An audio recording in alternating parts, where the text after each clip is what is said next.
The Mongolian steppes, vast and seemingly endless, stretch across Central Asia like a sea of grass, sweeping toward the horizon with a quiet, unbroken expanse. It is here, on this immense stretch of land, that the Mongolian nomads carved out a life that defied the usual constraints of agriculture or city living. Their survival was shaped not by settled routines, but by constant movement and adaptation to the changing seasons.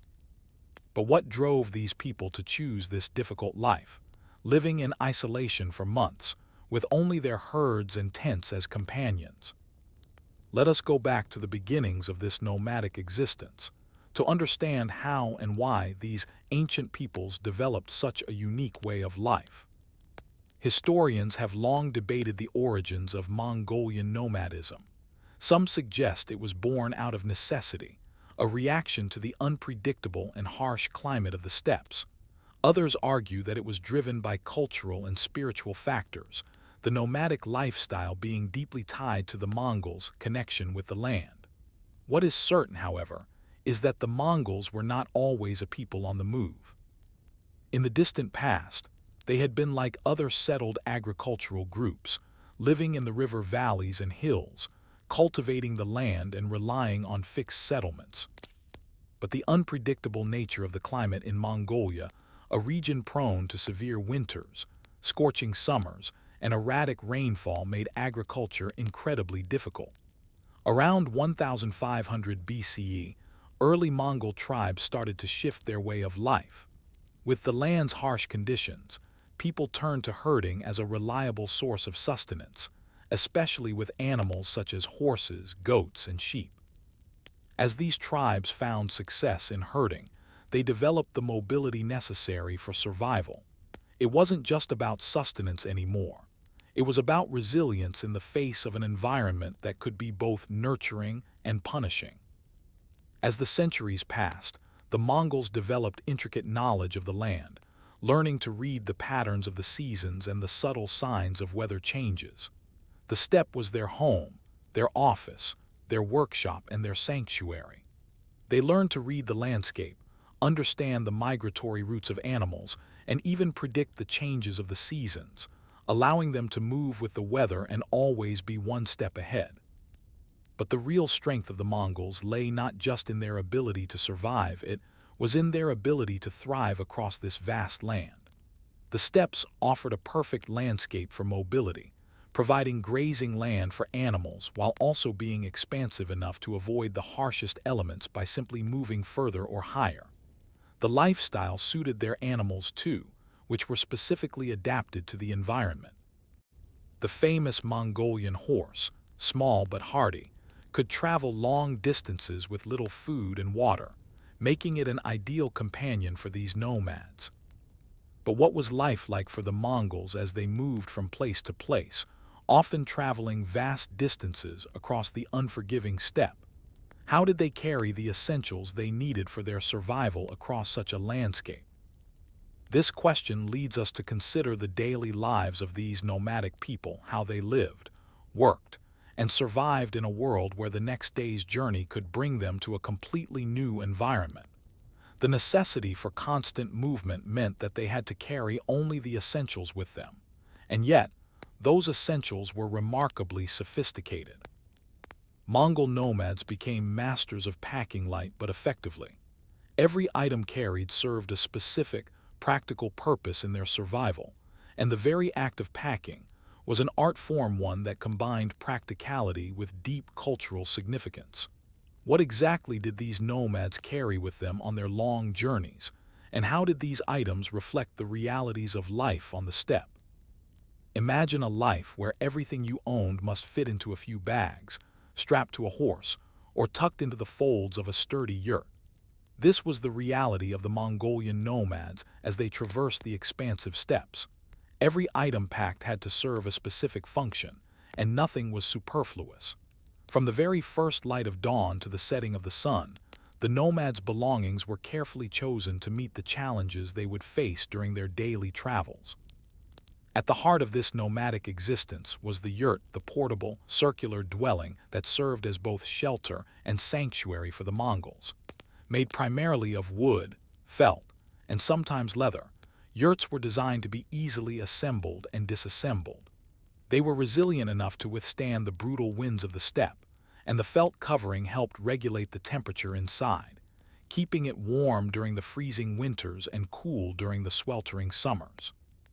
But the yurt wasn't just a physical shelter. It symbolized the Mongol way of life, flexible, adaptable, and efficient. When it came to travel, the horse was the true backbone of the nomadic lifestyle. Mongolian horses were smaller but far more durable than other breeds, perfectly suited to the harsh conditions of the steppe. These horses could travel long distances with little sustenance, their thick coats keeping them warm in winter and protecting them from summer heat. The Mongols could cover vast distances each day, with a well-conditioned horse able to travel over 40 miles in a single day. But what did a Mongol nomad carry with them to ensure their horses, herds, and families were well cared for on such long and treacherous journeys? Firstly, the saddles and harnesses were crucial. These were made with a specific kind of craftsmanship, designed for both comfort and practicality. The saddle was often lined with fur to help with shock absorption, and the harnesses were tightly bound, ensuring that the horse could carry heavy loads for long periods without tiring too quickly. Nomads also carried stirrups, which were essential for maintaining balance during long rides, particularly over uneven terrain. Along with the horses, the Mongols had to pack provisions for themselves and their animals. Grain, dried meat, and milk were staples.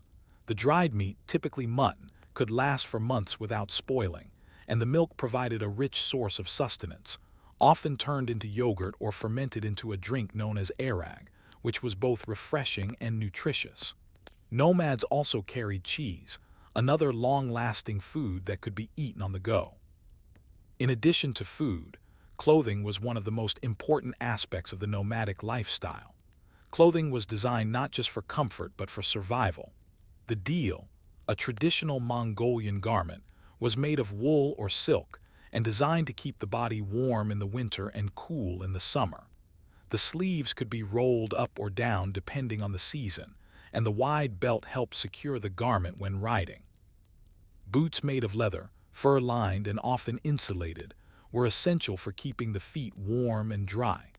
The Mongols also carried hats made from felt or fur, protecting their heads from the harsh sun or snow. Yet despite all this, there was one item that might seem rather peculiar to outsiders but was an absolute necessity for the Mongol nomads: the knife. For survival, the Mongols relied heavily on knives for a wide range of tasks: cutting meat, repairing equipment, and even for self-defense. Each nomad carried a well-crafted knife, often passed down through generations. These knives were not only tools but also symbols of status and heritage. Additionally, they would carry various tools for herding, such as whips, lassos, and hooks, which were essential for managing their livestock. The Mongols' herding methods were precise, and each tool played a critical role in ensuring the well-being of their herds, whether it was guiding sheep or securing a horse that had wandered too far from camp. A surprising item that the Mongols carried was their instruments. Music, and especially the horsehead fiddle morin-kur, was a significant part of their culture. The music served both as a form of entertainment and a way to keep the soul connected to the vast landscapes they roamed. The horsehead fiddle, with its unique melancholic sound, echoed across the steppes, offering both comfort and connection in the isolated wilderness. However, it wasn't just the nomads themselves who required such a meticulous approach to packing. The herds, often numbering in the hundreds or even thousands, required careful management and planning. In addition to their daily care, they needed to be moved regularly to avoid overgrazing and to find fresh pasture. This meant that the Mongols had to pack tools for the animals, like salt blocks, which helped to keep the herds hydrated and nourished as they moved between distant grazing grounds. So, with all these essential items packed, the nomads would set off, journeying across the vast expanse of the steppe. But their journey was not always smooth.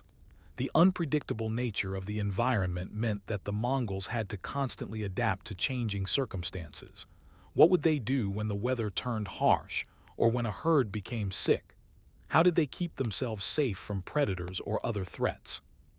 The answers to these questions lay in their ability to work together as a community and their deep understanding of the land.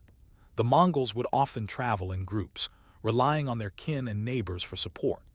During these long trips, the bonds between family members and fellow tribespeople were strengthened as they shared the burdens of travel, the care of animals, and the search for food and water. But even in the face of such support, the Mongols still faced many dangers, many of which they could not foresee.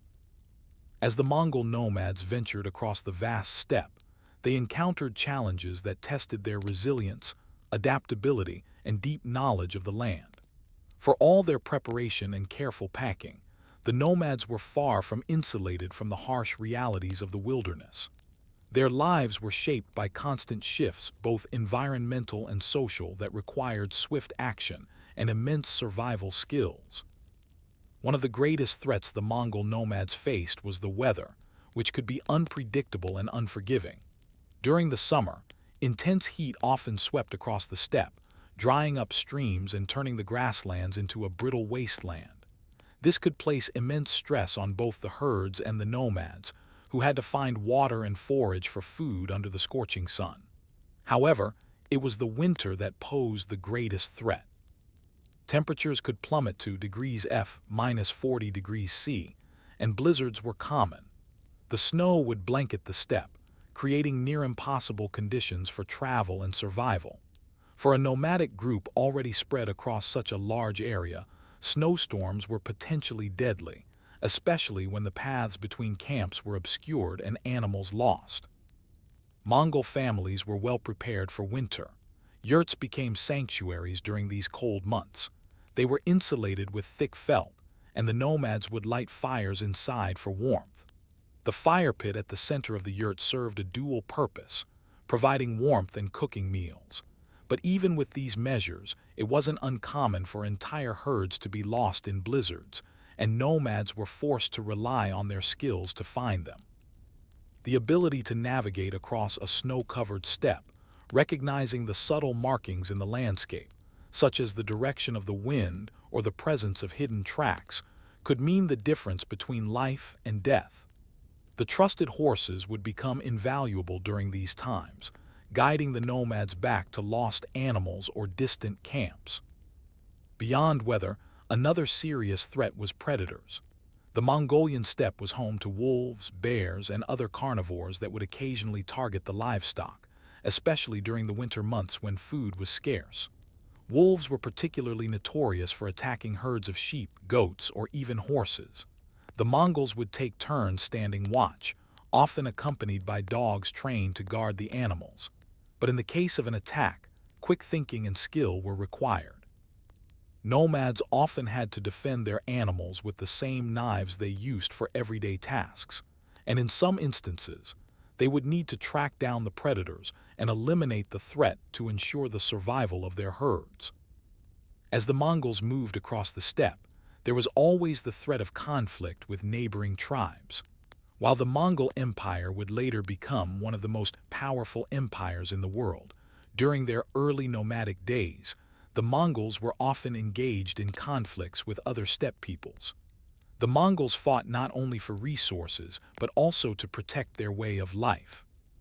During periods of conflict, it wasn't just physical strength that mattered. The nomads' ability to outmaneuver their enemies played a key role in their survival. Their superior horsemanship, combined with strategic knowledge of the land, allowed them to perform hit-and-run tactics that often outwitted more settled and heavily armed enemies. But what truly set the Mongol nomads apart was their sense of community and their ability to adapt to each other's needs. The nomadic tribes were tightly knit, and survival often depended on cooperation. The Mongols did not just travel with family members. They traveled with an extended network of tribesmen and allies who could assist with building shelters, gathering food, or defending against threats. The ability to share resources, care for each other's animals, and work in unison was crucial. And it was not just about physical survival. The spiritual beliefs of the Mongol nomads were also central to their journey. Shamanism, which believed in the spiritual connection between humans, animals, and the natural world, was deeply ingrained in Mongol society. Shamans would guide the people in rituals, asking the spirits of the land for protection during journeys, good fortune with herding, and safety during the brutal winters. These spiritual practices were vital to maintaining the psychological resilience needed to face the harshness of life on the steppe. Yet, even with their strong community ties, it wasn't uncommon for nomadic families to become isolated. The vastness of the steppe often meant that groups could become separated by weather or unexpected threats, and during these times, a sense of independence was essential. The Mongols had mastered the art of self-reliance, knowing how to use every item they carried and every skill they had developed to solve problems as they arose. A single horseman might be the only one capable of leading a rescue mission, to find a lost family, or retrieve a herd that had wandered far off course. Despite these hardships, the Mongols thrived in a world where few others could have survived. They understood the land like few people ever have. From their deep knowledge of the steppes' weather patterns to their unique way of reading the landscape, every aspect of their daily life was intricately tied to the natural world. Even the very act of moving was steeped in tradition and survival wisdom. But what impact did this way of life have on the broader course of history? How did these early Mongol nomads, who lived such simple yet profoundly resourceful lives, eventually transform into one of the most feared and influential forces in world history? This question takes us back to the idea of the Mongols' resilience. The very lifestyle that seemed so removed from the rest of the world, a life of constant movement and self-sufficiency, would prove to be a foundation for the Mongol Empire. The experience of living on the move, organizing within tight-knit communities, and overcoming enormous hardships shaped the leadership, tactics, and military prowess of Genghis Khan and his successors. The qualities that kept the Mongols alive in the harshest conditions would later allow them to build the largest contiguous empire in world history. But as we look back on their history, we might ask, in a world so vastly different from the Mongols' original homeland, can we still learn from their resilience, adaptability, and sense of unity in the face of adversity? What lessons do the Mongol nomads hold for us today, and how can we apply their survival strategies in our own modern lives? Thus, as the Mongols rode off across the open plains, leaving behind only the imprint of hooves in the earth, they carried with them not only the memory of the steppe, but the tools and wisdom that would shape the world to come. The Mongolian steppe is an unforgiving expanse, where the weather can shift from extreme heat to bitter cold in a matter of hours. For the nomads who roam this vast land, survival relies not just on their ability to endure the elements, but on their skill in creating temporary sanctuaries from the harshness of the world around them. Among the most significant of these sanctuaries is the yurt, a portable, circular dwelling that became the heart of Mongol nomadic life. While the yurt served as shelter, its significance went far beyond mere practicality. It was a reflection of Mongol culture, resilience, and their deeply rooted connection with the land they traveled. The story of the yurt begins long before the rise of the Mongol Empire, in the very origins of the nomadic lifestyle. The first yurts, or jurs as they are known in Mongolian, were simple structures designed to shield families from the severe weather of the steppes. Their design was largely dictated by the harsh conditions of the environment. The nomads needed something that could be easily assembled and disassembled, as they constantly moved to follow grazing herds or seasonal changes in weather. At the same time, the structure had to withstand the fierce winds of the steppe, provide warmth in the freezing winters, and be cool enough in the summer heat to allow for comfort in the hottest of months. The basic structure of a yurt consists of a framework made of wooden poles, usually willow or larch wood, that form a circular shape. The walls are covered with thick felt, traditionally made from sheep's wool.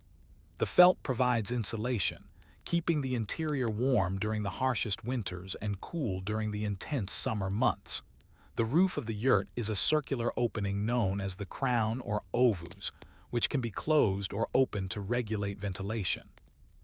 This opening is symbolic of the Mongols' spiritual connection to the sky and their belief in the importance of the heavens in their daily lives.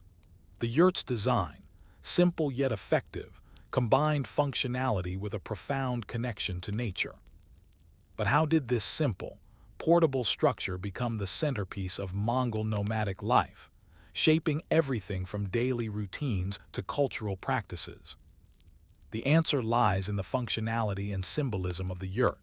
A single yurt was more than just a shelter, it was the heart of the family and the center of social and spiritual life. The interior of the yurt was meticulously organized. The center of the floor was reserved for the family's most important activities: cooking, eating, and often sleeping. The stove, placed in the center, was a key feature, not only for warmth but for cooking food. Surrounding the stove, the interior was divided into sections, each serving a different purpose. Sleeping areas were typically located along the walls, while storage spaces for personal belongings, food, and tools were carefully organized around the perimeter. For a Mongol family, the yurt was more than just a place to rest, it was where life took place. Ceremonies, meetings, and celebrations all occurred within this confined space, making it a place of intense personal and social significance. Even the positioning of objects inside a yurt held importance. The entrance of the yurt always faced south, a direction that held both practical and spiritual significance, as it was associated with warmth and abundance. The family's eldest members would sleep closest to the entrance, while the younger members or guests would sleep further inside. There was a spiritual element to how the yurt was arranged as well. The center of the yurt, where the stove sat, was seen as a symbolic connection to the universe.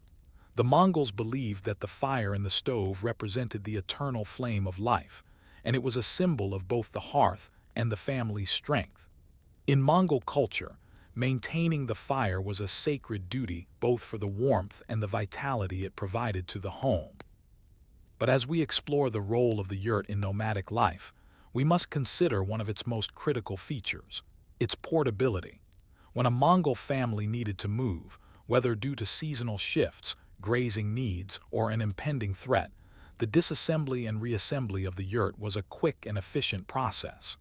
The frame was lightweight, allowing it to be transported easily by horse or camel. Felt coverings were rolled up and bundled, while the wooden poles were lashed together, ready to be re-erected at a new location. What might seem like a mundane task of packing up and moving was, in fact, a significant undertaking that required both precision and coordination. A well-coordinated group could disassemble and reassemble a yurt in a matter of hours, enabling the family to set up camp wherever they desired. This flexibility was crucial to the survival of the Mongols. Unlike settled people who were dependent on the infrastructure of villages or towns, the nomadic lifestyle allowed them to avoid threats, find new resources, and adjust to the ever-changing environment. But as essential as it was to the nomads' daily life, how did the design of the yurt evolve over time, especially with the rise of the Mongol Empire? Would its influence stretch beyond the nomads, and would it continue to shape the lives of people in the empire as the Mongols conquered vast lands? As the Mongol Empire grew, the yurt remained a cornerstone of Mongol life, even as the Mongols expanded across vast territories and came into contact with settled societies. Despite their conquests and the immense wealth they accumulated, the Mongols never abandoned their roots in the steppes. The yurt, the embodiment of their nomadic way of life, continued to serve as a symbol of mobility, resilience, and connection to the land principles that were just as essential to their military successes as to their daily existence. The rise of the Mongol Empire in the 13th century under Genghis Khan marked a significant shift in the political and military landscape of the world. With the Mongol conquests, they stretched from the Pacific Ocean to the Caspian Sea, from the steppes of Central Asia to the heart of China, Persia, and Eastern Europe. Along this path of conquest, the Mongols brought their culture, and with it, their iconic yurt. The vast number of soldiers and leaders in the Mongol army, would continue to rely on yurts as their mobile headquarters, providing shelter during the long campaigns that spanned multiple seasons. But how did the yurt's role shift in this new, expanded context? While the core design remained largely the same, the use of the yurt evolved with the empire's growing complexity. Genghis Khan and his successors began to establish a more hierarchical system within the Mongol military. High-ranking generals, advisors, and the royal family enjoyed the same practical benefits of the yurt, but with some added luxuries. As the Mongols encountered more sophisticated cultures and cities, their portable homes evolved too. Yurts used by royalty and high officials were often larger and more richly adorned, with exquisite textiles and decorative elements that reflected the wealth of the empire. The inside of the yurt for the Mongol elite was often meticulously arranged, with fine rugs and silk cushions, showing a blending of their nomadic roots with the influences of the cultures they had conquered. The royal yurt became a symbol of Mongol dominance, a reminder that despite their imperial grandeur, the Mongols remained deeply connected to their nomadic origins. Even within the walls of great cities like Karakoram, the Mongol capital, leaders would often retreat to their yurts, maintaining a personal connection to the lifestyle that had made their empire possible. But even as the yurt was adapted for the elite, it still maintained its essential role among the common people, particularly those who continued to live as nomads in the vast steppes. These humble homes were constructed in much the same way as they had been for centuries: simple, effective, and intimately tied to the natural environment. The yurt was not just a shelter, it was a reflection of a worldview, one that emphasized movement, freedom, and self-sufficiency. The symbolic significance of the yurt also remained intact. For the Mongols, the circular shape of the yurt represented the unity of the family, the cycle of life, and the eternal sky. The roof opening was seen as a link between the physical world and the spiritual, a constant reminder of the Mongols' connection to the heavens. This connection was reinforced by the shamanic practices that continued to play an important role in Mongol society. Rituals often took place inside the yurt, where shamans would invoke the spirits of the earth and sky, seeking their guidance and protection for the tribe or family. Yet, despite its spiritual and symbolic significance, the yurt was ultimately about practicality. During the early years of the empire, as the Mongols conquered new territories and brought in tribal groups from across their empire, the Mongol leadership would often provide their people with yurts upon their arrival in a new territory. This ensured that the nomadic lifestyle was preserved, even as they expanded their power across settled agricultural societies. In fact, the ability to maintain their nomadic lifestyle in the face of empire building was a key part of the Mongols' military success.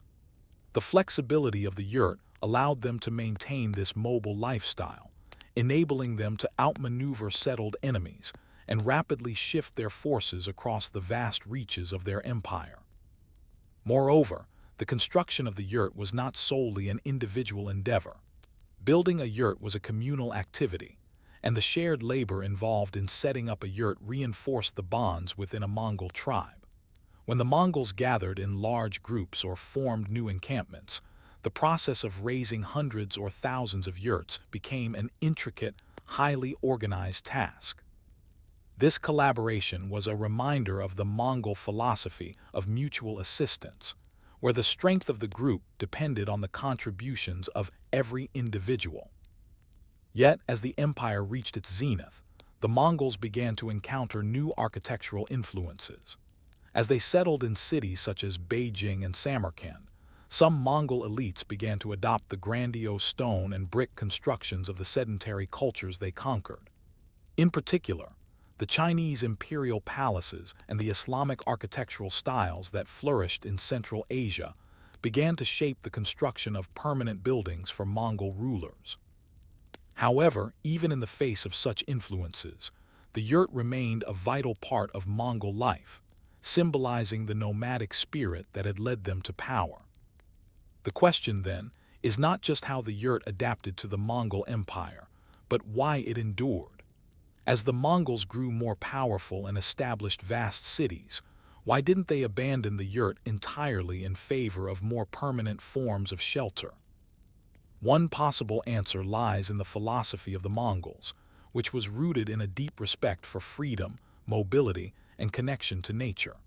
The nomadic way of life, embodied by the yurt, was an inseparable part of their identity, one that could not be fully replaced by the fixed, rigid structures of the cities. Even the highest members of the Mongol elite retained this connection to the nomadic heritage that had shaped their rise to power. Moreover, the yurt represented a practical necessity that could not be matched by permanent structures. The mobility offered by the yurt enabled the Mongols to remain flexible in the face of threats, allowing them to respond quickly to military needs or shifts in the environment. As a result, the yurt continued to be a symbol of the Mongols, unparalleled adaptability and resourcefulness qualities that allowed them to carve out one of the largest empires in history. The legacy of the yurt, then, is not only that of a simple structure used by nomads.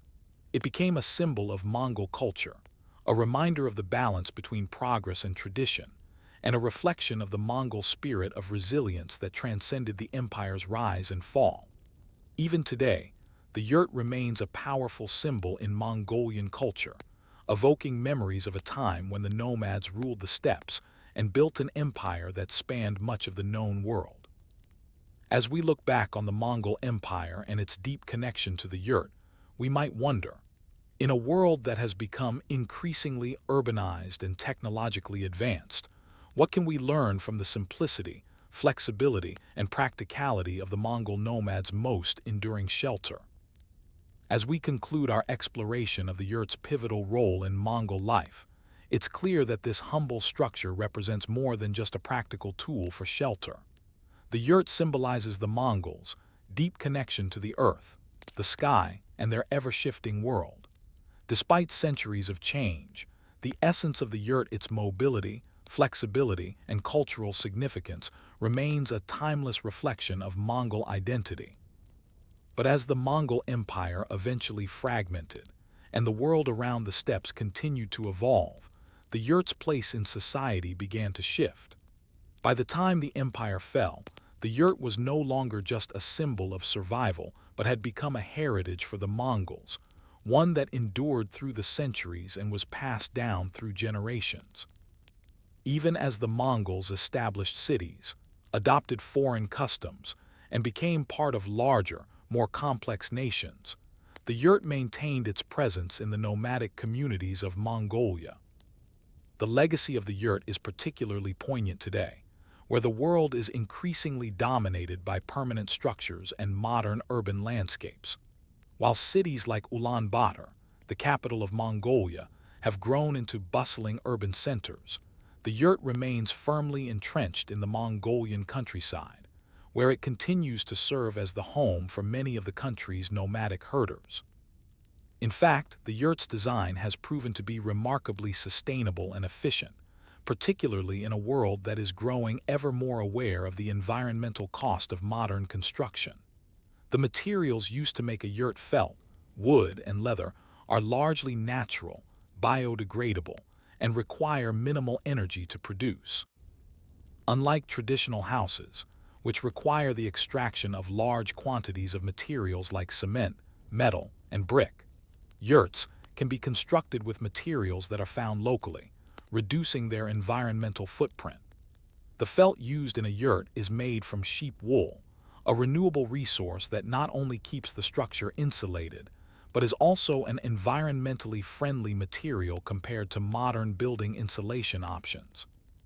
The portability of the yurt is another aspect that has captured the modern imagination. In an age where people are increasingly mobile, whether for work, travel, or even as part of the growing trend of van life, the yurt offers a solution that is both adaptable and sustainable. Today, many tourism companies around the world offer yurt camping experiences, allowing people to reconnect with nature in a way that is both comfortable and eco-friendly. This practice has even extended beyond Mongolia, with yurts now appearing in remote locations around the globe, from North America to Europe, as an alternative to traditional camping or luxury glamping options. Interestingly, yurts are now being seen as models for sustainable architecture, with some urban planners exploring how the ancient structure can be adapted for use in modern eco-friendly housing. In Mongolia itself, there has been a revival of the yurt as both a practical solution for rural life and a cultural symbol. New designs are being developed that incorporate solar power and rainwater collection systems, making yurts even more self-sufficient and appropriate for modern needs. But why, in an age of technological marvels and high-rise buildings, has the yurt remained so relevant? Perhaps it's because, in many ways, the yurt represents a connection to a simpler, more self-reliant way of life, one where community, sustainability, and adaptability are valued over excess. In today's world, where many are searching for ways to reduce their carbon footprint, simplify their lifestyles, and reconnect with nature, the yurt offers a viable, even symbolic solution. The Mongols' mobility, which was once a necessity for survival, is now viewed by many as a form of freedom, a way to escape the rigid confines of modern life and return to something more grounded and natural. As people become increasingly disillusioned with the endless hustle of urban existence, the idea of living in a yurt offers a way to reconnect with the land and with one's own inner peace. The minimalism of the yurt, its lack of excess and reliance on only what is truly necessary, speaks to a growing desire to declutter not just our homes but our minds. Moreover, the yurt represents something beyond just shelter. It is a cultural touchstone, an enduring symbol of resilience, flexibility, and the timeless connection between humanity and the earth. The Mongols, who lived and thrived in an ever-changing environment, knew the importance of adapting to the land around them. Their nomadic way of life, sustained by the yurt, allowed them to navigate the vast and often harsh landscapes they inhabited, and this same resilience allowed them to establish one of the most powerful empires in history. But as we consider the yurt's lasting legacy, we must also reflect on what the structure can teach us today. How can we embrace the values of community, sustainability, and adaptability in our modern lives? And in a world where so much feels uncertain, could we learn something from the simplicity of the yurt and its ability to provide not just shelter, but a deep, spiritual connection to the world around us? The Mongol nomads, in their quiet journeys across the vast steppes, crafted a shelter that has stood the test of time not just as a physical structure, but as a testament to their way of life.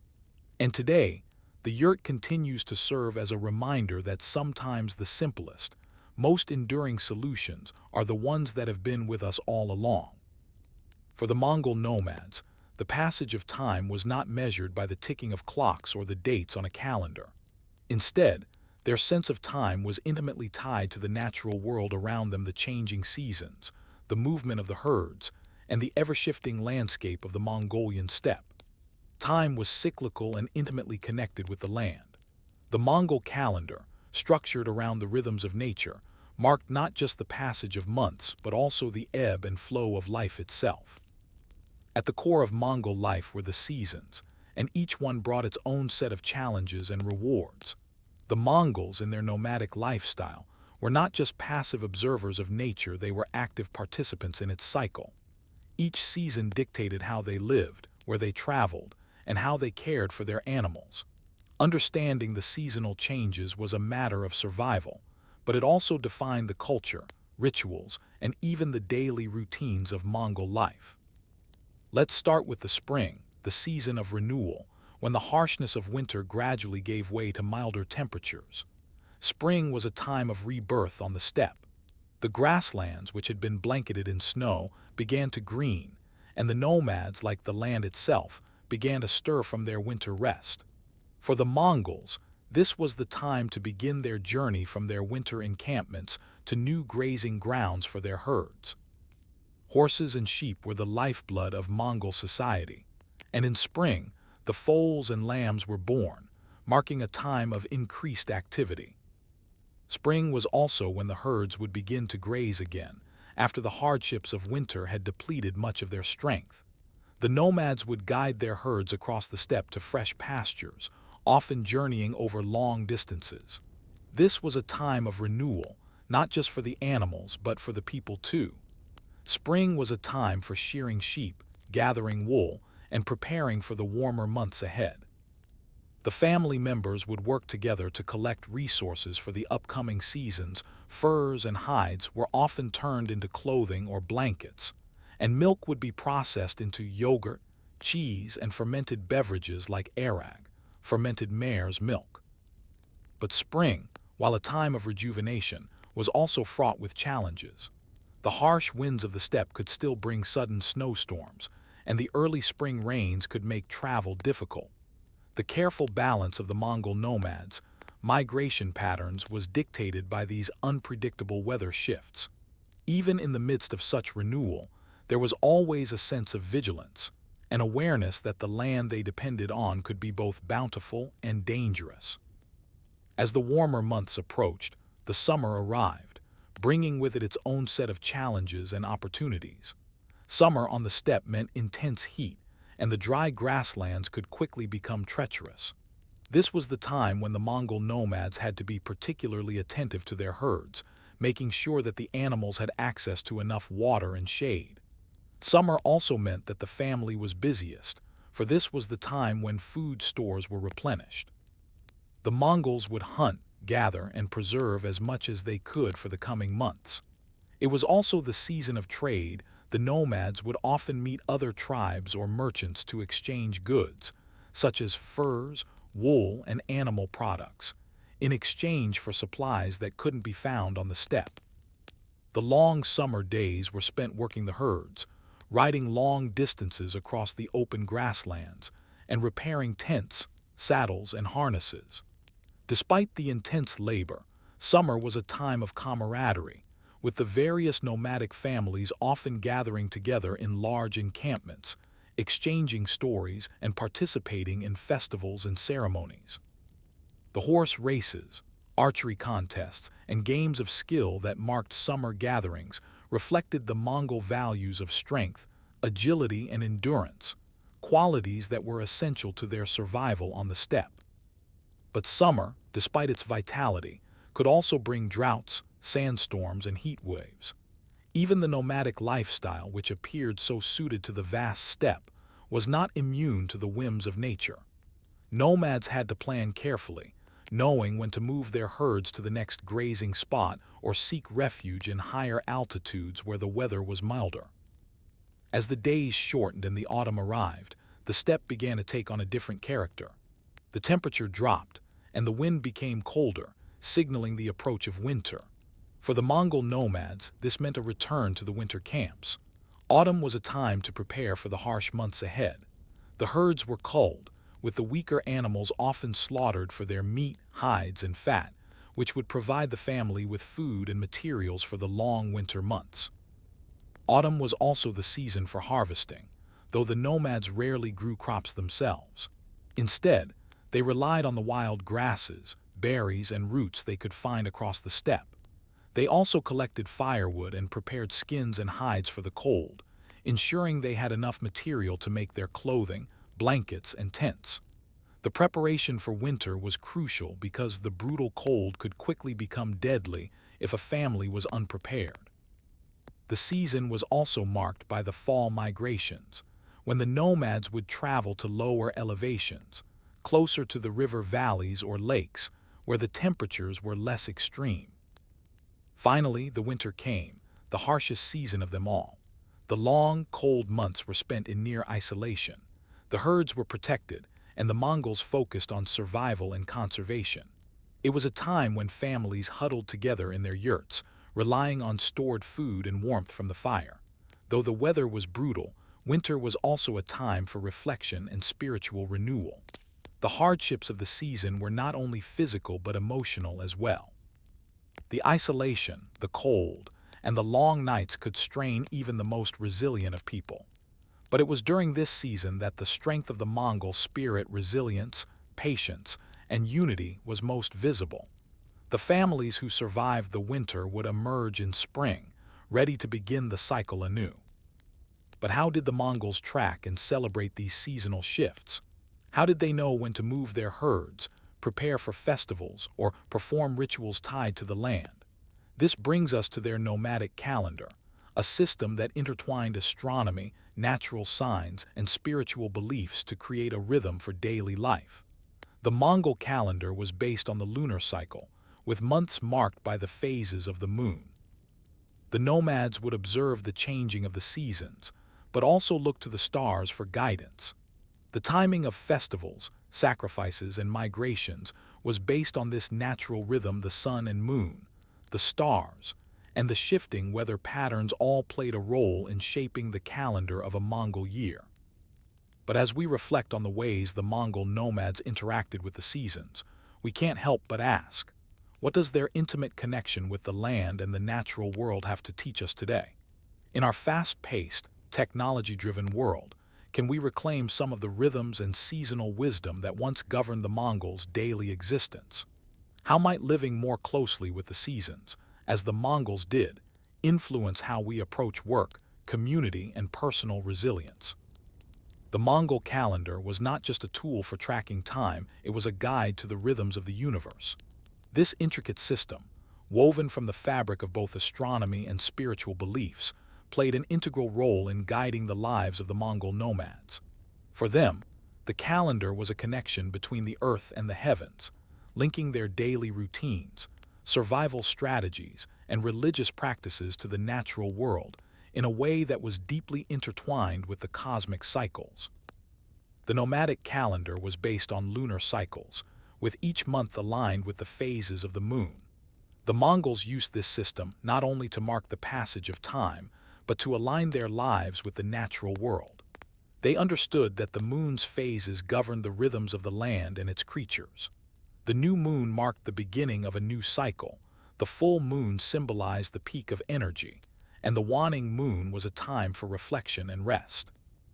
The phases of the moon also signaled key moments in the agricultural cycle and herding practices, with the Mongols making key decisions based on the moon's position in the sky.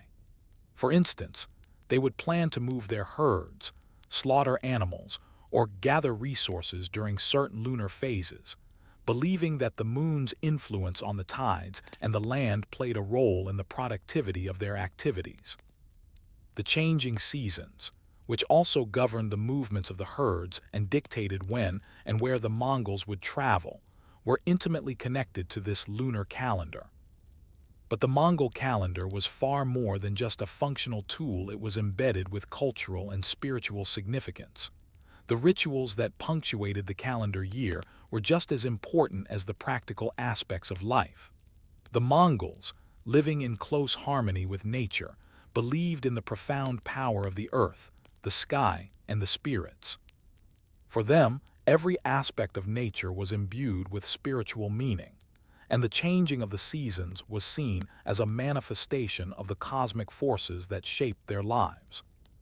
The spring equinox marked the beginning of renewal, both in nature and in their spiritual practices. The Mongols would celebrate this time with rituals to honor the spirits of the land and the ancestors who had guided them. It was during this time that they would offer sacrifices to the spirits of the steppe, offering foods, animals, and even prayers to ensure the prosperity of their herds and the success of their upcoming travels. The changing seasons were seen as a cycle of life and death, and each transition was marked by rituals of gratitude and hope. In the height of summer, the Mongols would hold great festivals to honor the spirit of the sky, known as Tengri, the supreme deity in Mongol shamanism. The summer solstice was a time to celebrate the peak of energy, light, and abundance, with feasts, music, dancing, and competitions. These festivals not only marked the strength of the season, but also reinforced the bond between the people and the natural forces that sustained them. It was a time to reaffirm the nomadic way of life, a life that thrived on adaptability, and a celebration of survival and success in the vast, harsh environment of the steppe. As the year progressed toward autumn and the harvest, the Mongols would focus on preparing for the coming winter, both materially and spiritually. This was the time of Thanksgiving, when they would offer thanks for the bounty of the steppe, honoring the spirits of the land who had ensured their survival. But it was also a time for reflecting on the past year, what had been achieved, what had been lost, and what they needed to prepare for the coming cold months. The autumn was seen as a time of balance between the light of summer and the cold darkness of winter. Winter, of course, was the most spiritually significant season in the Mongol calendar. The winter solstice marked the time when the sun's power waned and the long, dark days began. But it also represented a time of renewal, a period of stillness and reflection.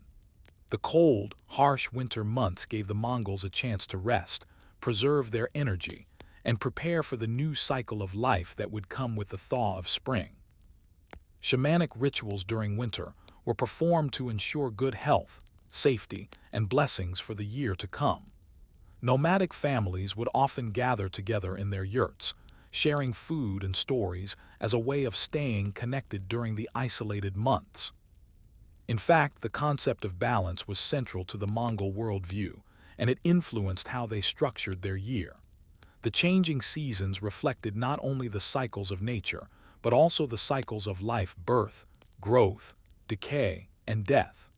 These cyclical patterns were seen as part of the natural order, and the Mongols believed it was essential to live in harmony with these cycles. The nomadic lifestyle, with its seasonal migrations, was designed to ensure that families could adapt to and thrive through the inevitable changes of nature, always moving forward, yet always connected to the past. But what impact did this deeply spiritual and cyclical understanding of time have on the way the Mongols organized their lives? How did this focus on balance, adaptability, and natural cycles shape their survival and success as a nomadic people? For one, it meant that they never viewed time as something linear. Instead, the Mongol calendar represented a fluid relationship with the environment, a way of understanding that everything, from their herds to their communities, was in a constant state of change.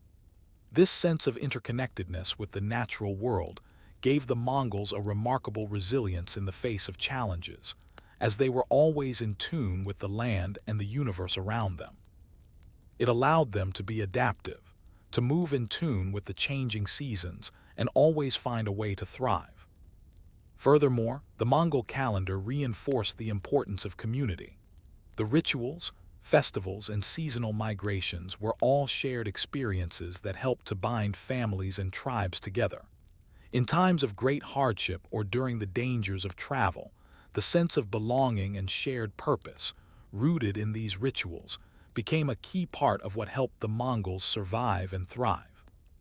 However, despite this deep connection to the land and the spiritual significance of the seasons, there remains an open question. As the world around the Mongols changed, how did their relationship to the seasons evolve? How did the advent of larger, more permanent settlements or the encroachment of other cultures affect the traditional nomadic calendar and the rituals that defined Mongol life? As the Mongol Empire rose to its peak and then began its eventual decline, the calendar that had governed the lives of the nomads began to face challenges. The nomadic lifestyle, deeply tied to seasonal migrations and a cyclical view of time, was impacted by the very empire that had once celebrated it. The Mongols, having expanded their rule across a vast and diverse expanse of territory from China to Eastern Europe, began to interact more with settled societies. In these cities and regions, the influence of the lunar calendar began to intermingle with local timekeeping practices, and some nomadic traditions began to shift.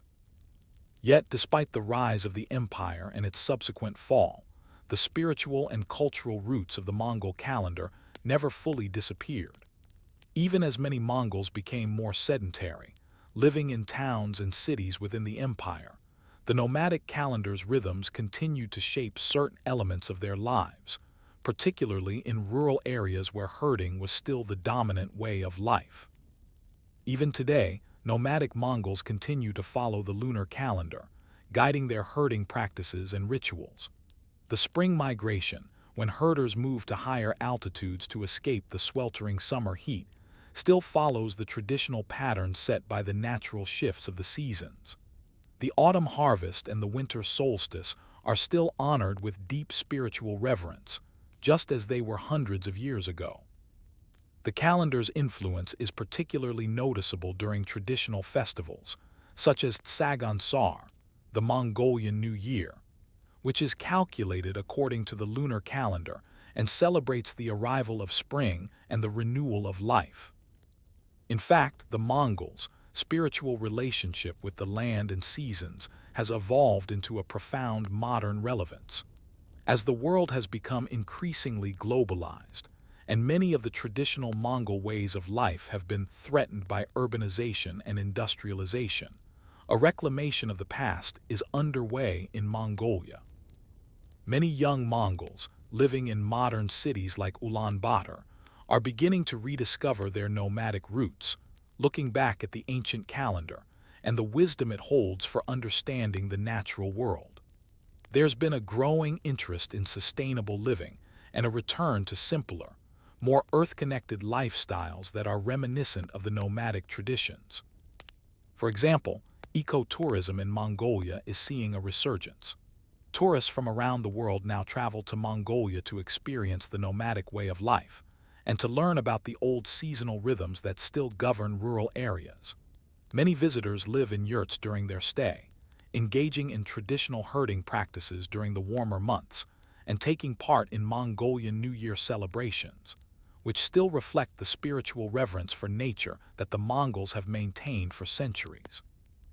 This revival isn't just limited to tourism.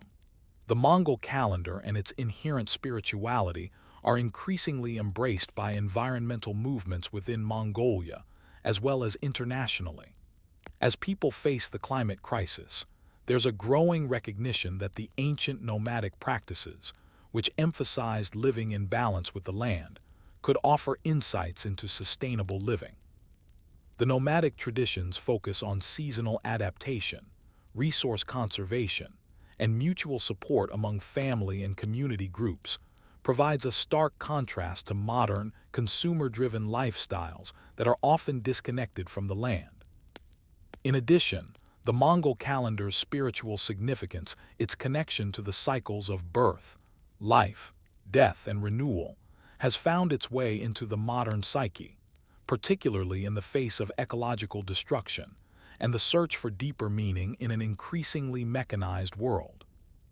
As people around the globe become more aware of the interconnectedness of all living things, the nomadic worldview offers a refreshing perspective that our actions on this earth are part of a larger cycle of existence, one that should be respected and preserved. But despite these modern adaptations, the question remains: how can the nomadic calendar, which was once a means of survival, be reinterpreted in a world that is now so heavily influenced by technology and global timekeeping systems? Can it still serve as a powerful tool for reconnecting with nature, or has it been relegated to history? The answer lies in the balance the Mongols themselves have always maintained between tradition and innovation. As Mongolian herders continue to follow the rhythms of their ancestors, they also embrace modern tools such as satellite technology, weather forecasting, and improved farming methods to ensure their survival. Just as the Mongols of the past were able to adapt to new challenges without losing sight of their heritage, the modern Mongols continue to use their ancient calendar as a touchstone, a reminder of their deep connection to the land and the spiritual wisdom that has been passed down through generations.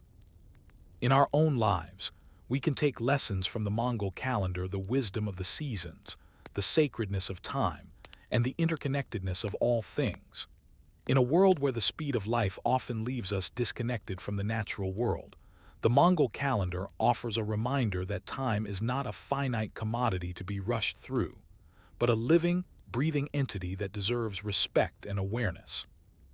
As we look to the future, could the Mongol calendar, with its focus on balance, adaptability, and spiritual connection to the earth, serve as a guiding principle for the modern world?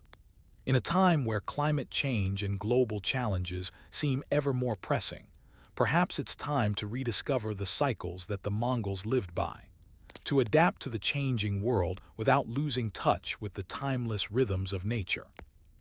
The Mongolian steppe, with its vast expanses of grasslands and unpredictable weather, has long been the home of a remarkable breed of animal, the Mongolian horse. Smaller than many other horse breeds, the Mongolian horse may seem unassuming at first glance, but its resilience and adaptability make it one of the most formidable animals in the world. For the Mongols, their horses were far more than mere companions. They were the backbone of their survival, the key to their mobility, and the heart of their culture. The Mongolian horse is often regarded as one of the oldest and purest horse breeds in the world. Its origins trace back over 2,000 years, likely descended from the wild Przualsky's horse, which roamed the steppes long before human settlement. The Mongols' deep connection to their horses is rooted in a shared history, one in which the horse played a pivotal role in the survival and prosperity of the nomadic way of life. What makes the Mongolian horse so unique is its ability to survive and thrive in the harshest conditions. The horse's small size and sturdy build allow it to travel long distances with minimal food or water. Its thick coat helps it endure the freezing winters and scorching summers of the steppe. It is a horse built not for speed or show, but for endurance and strength, qualities that were essential for the Mongol nomads who traveled vast distances across treacherous terrain in search of fresh grazing grounds for their herds. For the Mongols, the horse was integral to every aspect of life. Mongol warriors rode into battle on horseback, with speed, agility, and the ability to maneuver over rough terrain giving them a distinct advantage. Genghis Khan, perhaps the most famous of Mongol leaders, knew that control of the horse was key to his empire's success. His armies were mobile and swift, striking with overwhelming force and retreating just as quickly, and much of this mobility stemmed from their ability to ride and live on horseback. Yet, despite the horse's importance as a tool of war, it was equally central to the everyday lives of the Mongols.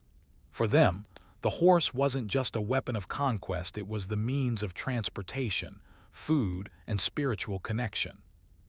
The Mongols' relationship with their horses was built on trust and mutual respect. Every Mongol child was taught to ride at a young age, and the bond between horse and rider was one of the most enduring of their cultural traditions. It wasn't just about riding, it was about understanding the horse's needs, knowing its strengths and weaknesses, and maintaining a bond of care and respect. But how exactly did the Mongols manage their horses on their endless migrations across the steppe? What tools, knowledge, and strategies did they employ to ensure their horses were always fit for the long journeys and the challenges that lay ahead? The answer lies in the nomadic horse culture that the Mongols developed over centuries. They did not merely use their horses, they lived with them. Every Mongol family had a deep understanding of how to care for their horses, recognizing when the animals needed rest, food, or medical attention. Horses were not just ridden, they were part of the family, integral to the daily routines and rhythms of life.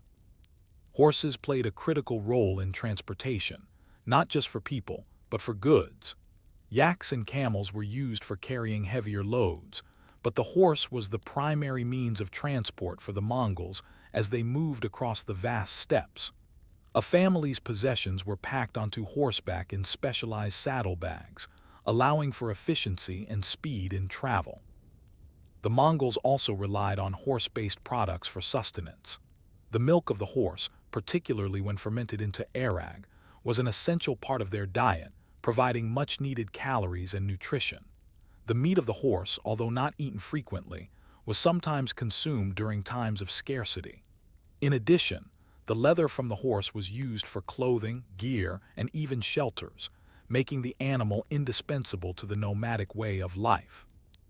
Yet, it wasn't just the physical and practical aspects of the horse that the Mongols valued, it was the spiritual connection as well.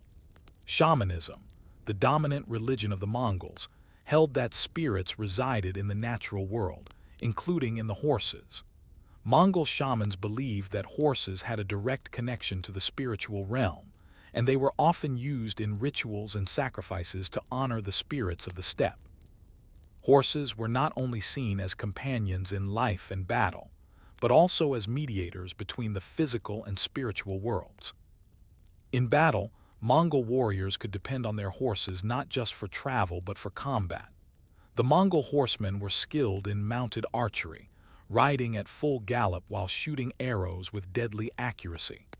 Their maneuverability and agility on horseback made them nearly unstoppable, as they could circle around enemies, confuse them, and strike with lethal precision. The Mongol cavalry, particularly during the era of Genghis Khan, was the most feared military force in the world, thanks in no small part to their horses. But how did the Mongols ensure their horses stayed in such peak condition during their travels? What practices and traditions allowed them to maintain this vital resource over long distances? The answer lies in a combination of careful herding practices, training, and knowledge of the land. The Mongols understood that their horses, like their herds, had to be carefully managed to avoid exhaustion or injury. The Mongol training methods were rigorous, with horses often taught to endure the demands of battle and the rigors of long-distance travel. Horse health was a primary concern. Careful attention was paid to the horse's hooves, diet, and rest periods to ensure they were fit for the road ahead. Yet, despite the careful attention they paid to their horses, the Mongols faced harsh challenges. Extreme weather, hostile encounters with rival tribes, and the relentless demands of their migrations meant that horses were often tested to their limits. But even in the harshest conditions, the Mongolian horse proved to be more than just a means of transportation. It was a survival tool in every sense. What was it about the Mongolian horse that made it so resilient? What secrets did these animals hold that allowed them to thrive in such an unforgiving environment? As we examine the ways in which the Mongol nomads relied on their horses, one might wonder, how did their knowledge of these animals shape their culture and, ultimately, the fate of the Mongol Empire? How did the horse, in all its practical, spiritual, and cultural significance, play a key role in the rise of one of the greatest empires the world has ever known? The Mongolian horse wasn't just a tool for survival, it was the very engine of the Mongol Empire's expansion. As Genghis Khan rose to power and sought to unite the fractured Mongol tribes, it was the horse's speed, agility, and endurance that enabled him to forge an empire that spanned from the Pacific Ocean to the Caspian Sea. The Mongols were able to cover vast distances, carry out rapid strikes, and maintain military superiority because of their unmatched cavalry, which rested entirely on the back of their hardy horses. The Mongol military tactics were built around the horse, and the armies of Genghis Khan were known for their incredible mobility and coordination. Unlike the heavily armored knights of medieval Europe, the Mongol warriors, lightly armed and often mounted on small but strong horses, could strike quickly and retreat just as swiftly, making them a highly unpredictable force. This hit-and-run style of warfare, often called maneuver warfare, relied heavily on the horse's ability to travel long distances at great speeds, often for days without rest. But how did Genghis Khan and his generals manage to harness the power of the horse to build their military force into the mightiest the world had ever seen? The key to the Mongols' success lay in their unparalleled training and discipline. Mongol cavalrymen were not just riders, they were masters of their horses. From childhood, Mongol children were taught to ride and care for horses, learning the basics of horsemanship from the age of 3. By the time they were teens, many Mongols were expert riders, able to perform complex maneuvers while riding at full gallop. These horses were so well trained that they could perform military maneuvers almost instinctively, making them invaluable during combat. When Genghis Khan began to unify the Mongol tribes in the early 1200s, he restructured the military system to maximize the effectiveness of his cavalry. One of his most innovative strategies was the decimal system for organizing his soldiers. The Mongol army was divided into groups of 10, 100, 1,000, and 10,000, each with its own commander.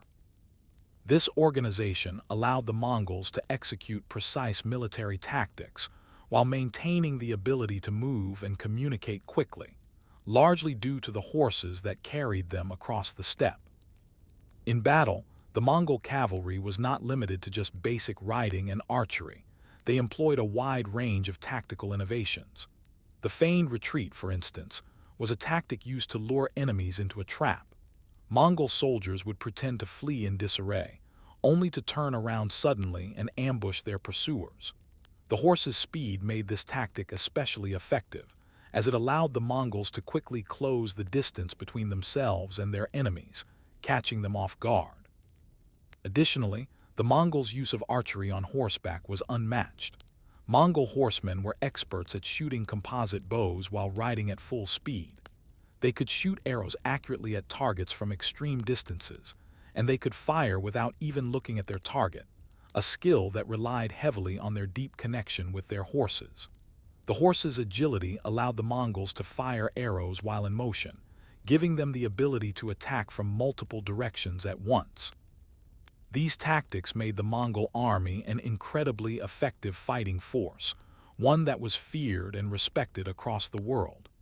Their ability to strike quickly and disappear into the vast expanse of the steppe gave them an almost mythical reputation.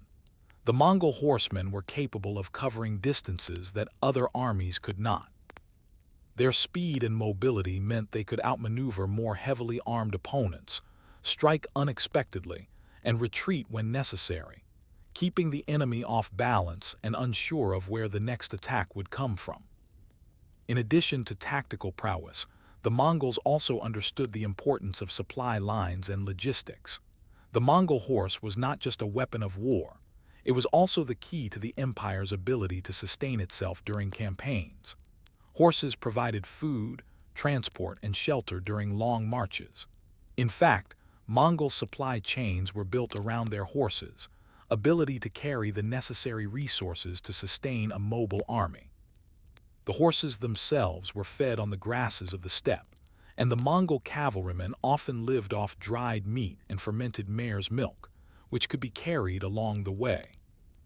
This ability to keep an army mobile and self-sustaining was a decisive factor in the Mongols' ability to conduct lengthy campaigns across vast distances, from the plains of Central Asia to the cities of China and Persia.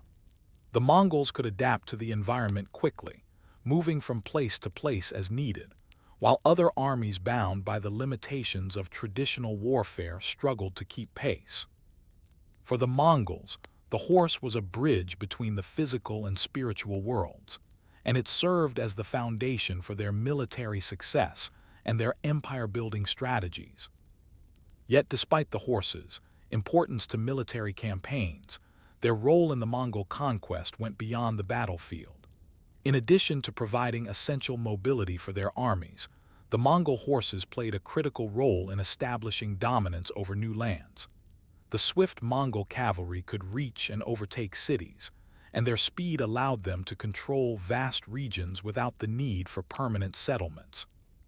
Mongol horsemen were capable of arriving at a city, laying siege quickly, and then moving on to the next target, leaving their enemies unsure of where they might strike next. While other empires depended on fortified cities and supply lines to maintain control, the Mongols used the mobility of their cavalry to establish a level of control that was difficult to challenge.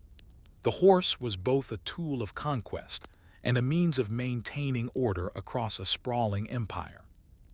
But even with all these advantages, the question remains: how did the Mongol horse contribute to the cultural unity and identity of the Mongol Empire? How did these animals, so central to Mongol life, shape the nomadic and imperial experience? Did the Mongolian horse become a symbol of the empire itself?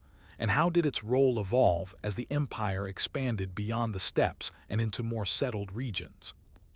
As the Mongol Empire expanded, so too did the symbolic importance of the Mongolian horse. The horse was not only a crucial tool of conquest and survival, but it also became an emblem of the empire's strength, mobility, and unity. It represented the resilience of the Mongols, their deep connection to the land, and their unparalleled adaptability to the challenges they faced. In many ways, the horse itself became a living symbol of the empire, embodying the core values that Genghis Khan and his descendants used to build their vast domain. The Mongol horse was, first and foremost, a unifying force within the empire. Whether in the steppes of Mongolia or the palaces of Karakoram, the horse linked the nomadic Mongol people to the territories they conquered. The Mongols themselves, a nomadic people, had relied on the horse for centuries before their rise to power, and they carried that relationship with them into the heart of their empire. For the Mongols, the horse was a cultural constant, a symbol of their way of life that remained unchanged, even as their empire grew and evolved. The Mongol military machine, powered by their legendary horses, was able to sustain its dominance over vast and diverse regions. However, as the empire began to control more sedentary cultures, the role of the horse began to shift. In the urban centers of conquered lands such as in Persia, China, and Eastern Europe, horses still held an essential role in the Mongol army, but their status as symbols of nomadic superiority began to evolve. The Mongols, as they expanded their empire, began to incorporate more settled elements into their lives, adopting local cultures, art, and practices. Yet, in all of this, the horse remained central to their identity. In addition to its military role, the Mongolian horse became a symbol of Mongol authority. Genghis Khan and his successors used the horse as an instrument of political control, using their superior cavalry to outmaneuver and outfight enemies. But the horse also symbolized the egalitarian nature of Mongol society. A Mongol warrior was not born into a privileged class or trained in royal stables. Instead, they were molded from childhood to become expert riders, and every member of Mongol society, from the poorest herder to the highest general, shared in the intimate bond with their horses. The horse, in this sense, was both a personal companion and a symbol of a warrior class defined not by birth, but by their ability to ride and fight. Beyond its role in warfare, the Mongolian horse also contributed to the cultural cohesion of the empire. The skills required to care for, train, and maintain these horses were passed down from generation to generation, ensuring that the bond between horse and rider remained central to Mongol culture. Traditional horse riding festivals were held to celebrate the bond between the people and their horses, and the Mongol elite would frequently engage in competitive events such as races and archery tournaments. These events were not only for entertainment, they were a way of honoring the horses that had enabled the empire's success and solidifying the communal bond among Mongols. As the Mongol Empire began to fragment into different khanates following the death of Genghis Khan, the role of the horse remained essential in preserving Mongol culture. In the Yuan dynasty, the Mongol ruled China. For example, Mongol rulers continued to emphasize their connections to the horse, with royal imagery often depicting Genghis Khan riding a horse, symbolizing both the military prowess and the legitimacy of the ruling dynasty. Even as these khanates absorbed elements of the cultures they had conquered, the horse remained a central feature of Mongol identity. However, as the centuries passed, the power of the Mongol Empire waned, and the traditional Mongol lifestyle began to shift. Modernization and the rise of new technologies, particularly in agriculture and transport, gradually reduced the dependence on the horse as a means of survival and conquest.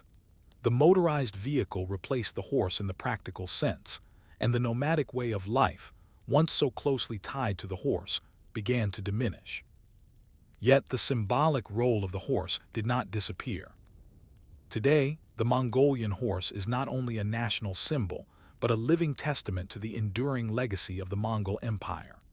In Mongolia, the Naadam Festival, a celebration of the Mongol people's heritage, features horse races, where riders from all over the country showcase their skills.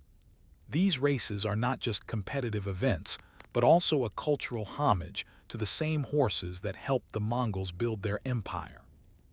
The horse still holds a sacred place in the hearts of the Mongol people, with many herders and rural families continuing to rely on these sturdy, hardy horses for transportation, herding, and even ceremonial purposes. In a modern context, the horse has come to symbolize not just historical might, but the resilience and freedom of the Mongol spirit.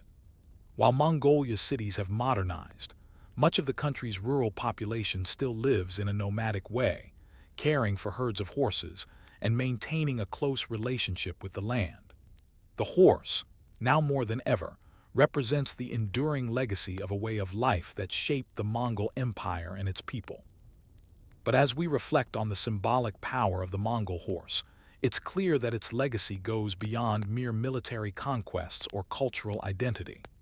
The Mongolian horse is, in many ways, a reminder of the Mongols' unique relationship with nature and their profound understanding of mobility, resilience, and the interdependence between humans and animals. In a world increasingly focused on speed, instant communication, and technological advances, the horse reminds us of a time when power came not from the machine, but from the natural world and the wisdom of living in balance with it. What then can we learn from the enduring relationship between the Mongol people and their horses? How can the principles of adaptability, respect for nature, and community that the Mongols embodied through their connection to the horse inform our own modern challenges? The Mongolian horse, through all its roles from warrior's mount to family companion, continues to stand as a symbol of the Mongol spirit, a reminder that the greatest strength often lies not in what we conquer, but in how we live in harmony with the land and those with whom we share it. The sun rises slowly over the vast expanse of the Mongolian steppe, casting a golden hue across the endless grasslands. As dawn breaks, the air is crisp and cool, and the sky is a soft shade of blue, with no hint of clouds in sight. For the Mongolian nomads, this is the beginning of another day, one that will be filled with work, movement, and survival, dictated by the rhythms of nature and the needs of their herds. The first stirrings of life are felt within the yurt, the traditional dwelling that serves as the heart of the family. The yurt, made from felt and wood, stands tall against the vast landscape, offering shelter and warmth during the harsh Mongolian winters and cool nights. Inside, the family wakes to the quiet sound of the wind and the distant calls of birds. It is still early, and the household is still wrapped in the warmth of the blankets made from sheep's wool and goat hair. For the nomadic Mongol, the day begins before the first light of the sun. Elder family members may wake early to light a fire in the stove at the center of the yurt, where the warmth will spread throughout the small, circular space. The stove is essential not just for heat, but also for cooking breakfast. The nomads rely on their stored meats and dairy products, including the famous arag, fermented mare's milk, and dried meat, to provide them with the necessary sustenance for the day's work. Once the fire is started and breakfast is prepared, the children, usually as young as 5 or 6 years old, will begin their daily tasks. Mongolian children grow up learning the essentials of herding, riding, and animal care from a very young age. The daily responsibilities of the family are shared, with each member having specific duties based on their age and abilities. The youngest children often help with basic tasks, like fetching water or feeding smaller animals, while the older children begin their training in horseback riding and herding. The elders are often responsible for overseeing the herd's movement, keeping track of the best grazing areas, and ensuring that the yaks, goats, sheep, and horses are properly cared for. The horses, which are so integral to Mongol life, are also taken care of in the early morning, as the family prepares for the day's journey across the steppe. Horses are checked for any signs of illness, and their saddles and harnesses are readied for the day ahead. While the family members prepare breakfast, the nomads' routine also includes the preparation of their yurts. The structure must be taken down if the family is planning to move, or cleaned and organized if they are staying in one place.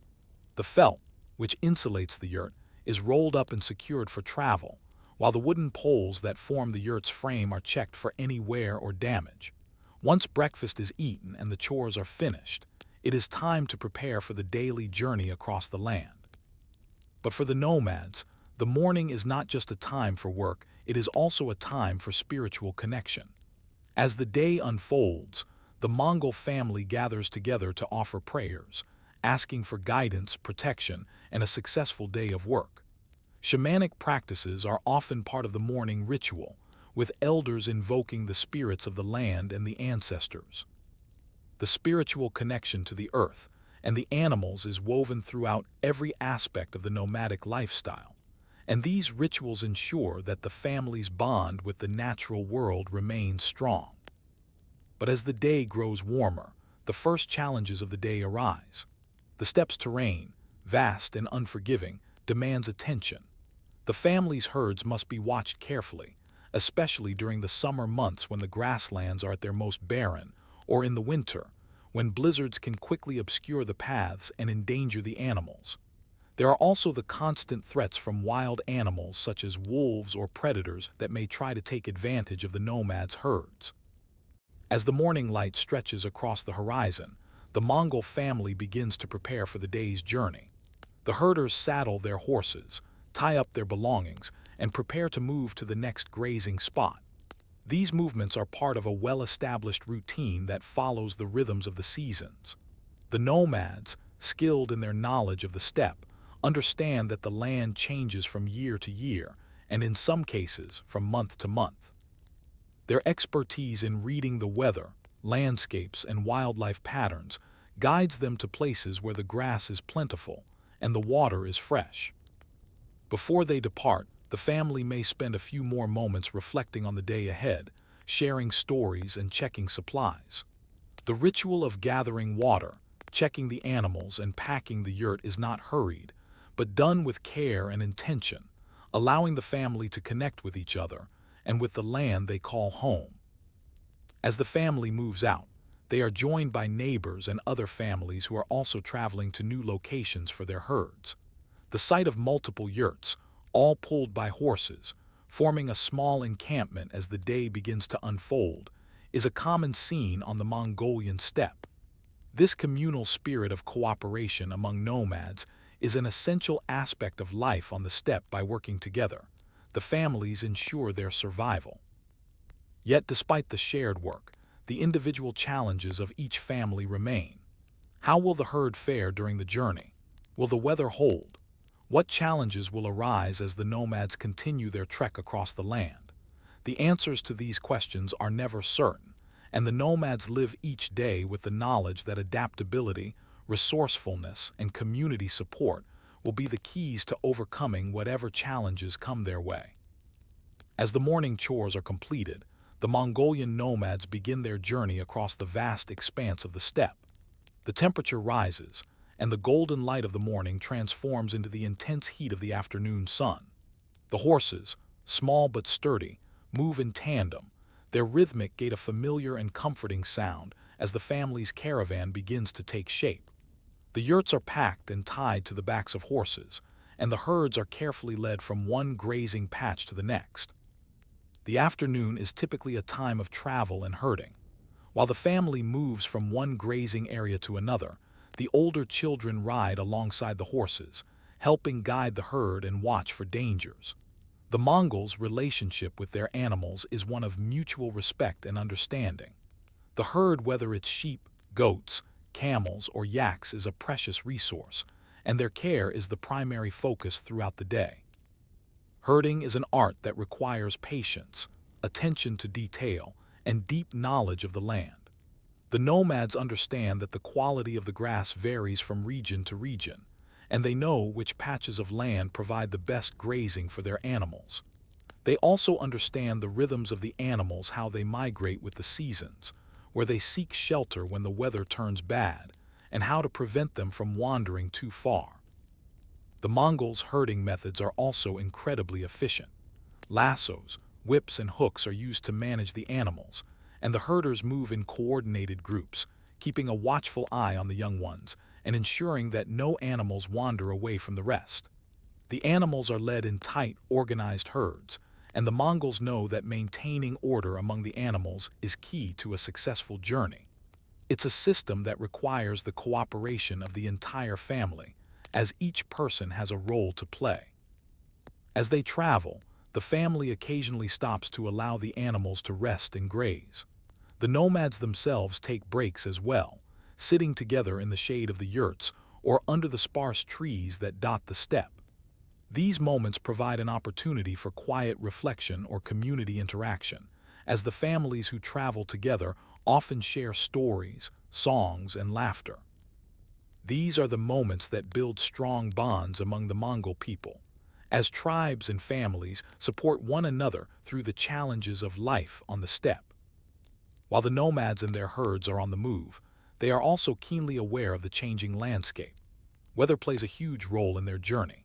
The afternoon can bring sudden storms, gusting winds, or the oppressive heat that can drain energy from both people and animals. The Mongols are experts in weather patterns and landscape reading, and they are constantly alert to signs of incoming storms or changes in temperature. They know when to shelter from a storm and when to press on to reach the next camp. The role of community becomes even more evident as the journey continues through the afternoon. Nomadic families, often traveling in small groups, rely on each other for safety, resources, and support. The cooperative nature of their lifestyle is crucial to their survival. When one family is faced with a problem, a sick animal, a misplaced herd member, or an injury, the other families pitch in to help. This mutual assistance is not just practical, it is a reflection of the Mongol spirit of shared responsibility and interdependence. Alongside the care of the animals, the afternoon hours are spent preparing for the next camp. The yurt needs to be set up or dismantled, depending on whether the family is moving or settling. In either case, it is a task that requires precision and teamwork. The felt coverings are unpacked, poles are set up, and the structure is erected. For the Mongols, setting up a yurt is not just a practical task, it is a moment of ritual and homecoming. It is a return to the center of the family's life, where food, warmth, and shared moments take place. Once the yurt is set up, the family members begin preparing their evening meal. Food is typically simple but nourishing. The Mongols rely on dried meats, yogurt, cheese, and freshly gathered herbs from the steppe. Mongolian milk products are vital to their diet. Arag, fermented mare's milk, is commonly drunk, as well as milk tea, made with salt and butter, which provides the necessary energy for the day's work. However, the afternoon hours are also when the Mongols are most vulnerable. Predators such as wolves and bears are known to be more active during these hours, especially as the animals begin to graze or drink water from streams. The nomads always remain vigilant during the afternoon, ensuring that both their animals and their families are safe. If a predator threatens the herd, the Mongols will act quickly, using whips, dogs, and even rifles to defend their livestock.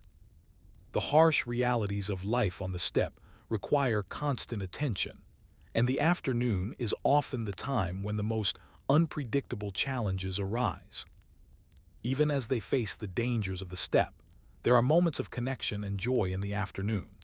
Mongol life is also about celebration and tradition, and as the sun begins to dip lower in the sky, families will often gather to share a meal, recount stories of their travels, or sing songs passed down from generation to generation.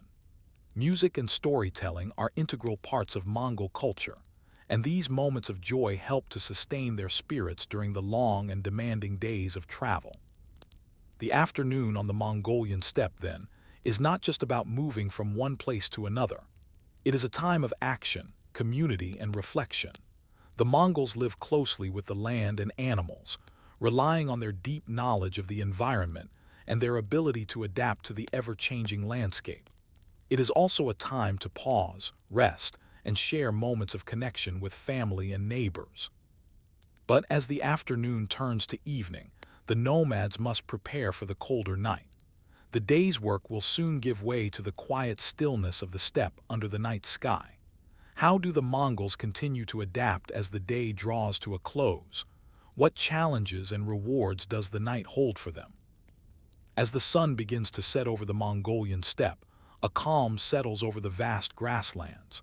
The once intense heat of the afternoon gives way to the cool, crisp air of evening. The yurt, now fully erected, stands like a silent sentinel against the darkening sky, its felt walls and wooden frame providing shelter and warmth for the family. The day's work has been completed, and the animals have been secured for the night. The nomads begin to transition from the busy labor of the day to the reflective, peaceful time of evening. In the fatting light of the setting sun, the family comes together inside the yurt.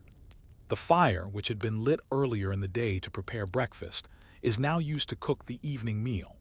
The stove crackles gently as the flames dance, casting soft shadows on the walls of the yurt. Mongol meals are simple but nourishing, consisting mostly of meats, dairy products, and herbs gathered from the steppe. The family shares these meals in a quiet, yet intimate manner, each member contributing to the preparation, cooking, and serving. The evening meal is often a time for reflection and reconnection. The day's work is done, and the family now takes the opportunity to recount the events of the day. The nomads may talk about the weather, the health of the animals, or any obstacles they faced during their travels. Elders will often share stories, passing down traditions, wisdom, and ancestral knowledge. These tales are often filled with adventure and mythology, giving a sense of connection to the past and to the larger world. Storytelling, whether in the form of historical accounts or folklore, is an essential part of Mongol culture, helping to shape the family's identity and preserve their heritage. Despite the simplicity of the evening meal, it is often a time of joy. Laughter fills the yurt as family members bond over shared experiences. Children may play quietly nearby, learning through observation and participation, while adults exchange news, jokes, and sometimes songs. Music, often played on the morin kur horsehead fiddle, fills the air with hauntingly beautiful melodies. The sounds of Mongolian songs echo across the steppe, accompanied by the rhythmic beats of a drum or the gentle hum of voices in harmony. These songs are not just entertainment, they carry the weight of generations of Mongol history and cultural pride, instilling a sense of connection to both the land and ancestors. As the evening wears on, the family gathers around the fire. The warmth from the stove is a comforting presence in the cool air of the steppe. In the stillness of the night, spiritual rituals may take place, marking the end of the day and honoring the natural forces that sustain life on the steppe. Shamanic rituals, though not practiced by all Mongols, are deeply embedded in the culture. The family may offer a prayer to the spirits of the land, seeking protection, good fortune, and prosperity for the coming days. The sacredness of the steppe is deeply felt by the nomads, and evening rituals provide a time for gratitude and humility before the vastness of nature. During this quiet time, family bonds are strengthened. The physical labor of the day gives way to emotional closeness and a sense of belonging. The Mongol yurt, despite being a small space, serves as a gathering place, both for physical shelter and for the shared warmth of community. The close quarters of the yurt make it easier for the family to bond, and the shared tasks of the day create a sense of interdependence that is vital to the Mongol way of life. As the night falls and the stars begin to twinkle above the steppe, the family begins to wind down. The fire burns low, casting a soft glow across the faces of the family members. The sounds of the steppe at night, the distant howling of wolves, the rustling of the wind, the occasional call of an owl are the backdrop to the evening stillness. It is during this quiet time that the Mongols reflect on the significance of the land they call home, and the vastness of the steppe seems both comforting and humbling. The nomads' connection to the land is not just a physical one, it is also a spiritual bond. They understand that they are but one part of a much larger natural cycle, and their survival depends on their respect for the land, the animals, and the spirits that inhabit it. In the quiet of the evening, the importance of balance and adaptation becomes clear. The Mongols, in their nomadic life, have learned to live in harmony with nature, to adapt to its rhythms, and to work with the cycles of the seasons. As the family prepares for sleep, the night's ritual concludes with a sense of peace. The yurt is warm, the animals are safe, and the family is together. The nomads may lie down on woolen blankets, wrapped in the warmth of both the fire and the close-knit bonds of the family. The stars above offer a quiet reminder of the vastness of the world, but within the yurt there is a sense of security and belonging. As sleep settles over the family, they rest not just from the physical labor of the day, but from the challenges and uncertainties that come with life on the steppe. Tomorrow will bring another day of work, another cycle of travel, herding, and community, and the rhythm of the Mongol nomadic life will continue. But as the night deepens and the family sleeps, one might ask, what does tomorrow hold for the Mongol nomads? What challenges will they face, and how will they continue to adapt to the ever-changing steppe? And as we look to the future, can we draw lessons from the way the Mongols live, move, and adapt to the world around them? The Mongolian steppe is one of the largest and most inhospitable landscapes in the world, yet it is a land that has shaped and sustained life for thousands of years. With its vast, treeless plains, towering mountains, and rolling hills, the steppe stretches across much of Central Asia, covering an area that seems to have no end. To the untrained eye, the steppe might appear barren or even lifeless, but for those who call it home, it is a place of resilience, adaptability, and abundance. The Mongolian steppe is both a place of incredible beauty and harshness, with extreme weather, unpredictable conditions, and a landscape that can change in the blink of an eye. The land, although seemingly barren at first glance, is teeming with life. The flora and fauna that inhabit the steppe have adapted over millennia to survive in one of the most extreme climates in the world. The Mongols, who have lived in the steppe for centuries, have developed an intimate understanding of the land and its rhythms. Geography and climate, a land of extremes. The Mongolian steppe spans vast stretches of land, with the majority of the steppe lying between the Altai Mountains to the west and the Khentai Mountains to the east. The landscape is marked by rolling hills, wide valleys, and shallow rivers, making it an ideal environment for nomadic herding. While there are occasional forests and wetlands, the steppe is mostly open land, characterized by vast grasslands that support the herds that nomads rely on for their survival. The climate of the steppe is one of the most extreme in the world. The winters are bitterly cold, with temperatures often dropping to -40 degrees F, -40 degrees C in the depths of the season, and snowstorms can rage for days. The summer, on the other hand, can be oppressively hot, with temperatures soaring to 100 degrees F, 38 degrees C, turning the steppe into a parched desert. The lack of trees makes the wind feel even colder in the winter, and in the summer, the sun can feel unforgiving. The unpredictable weather makes survival a challenge, especially for nomads who must adapt quickly to these extreme conditions. In addition to the harsh winters and sweltering summers, the Mongolian steppe is also prone to droughts and sandstorms, which can devastate crops and water sources, making herding difficult. The scarcity of water in many parts of the steppe means that nomads must know where to find the nearest river or spring to keep their animals hydrated. Despite these harsh conditions, the steppe is far from barren. In fact, the land is alive with wildlife and vegetation that has adapted to the extremes. Grasses cover much of the steppe, providing nourishment for herds of sheep, goats, and cattle. Wild animals like the Mongolian gazelle, wolves, eagles, and wild horses roam the plains, their movements an essential part of the steppe's ecology.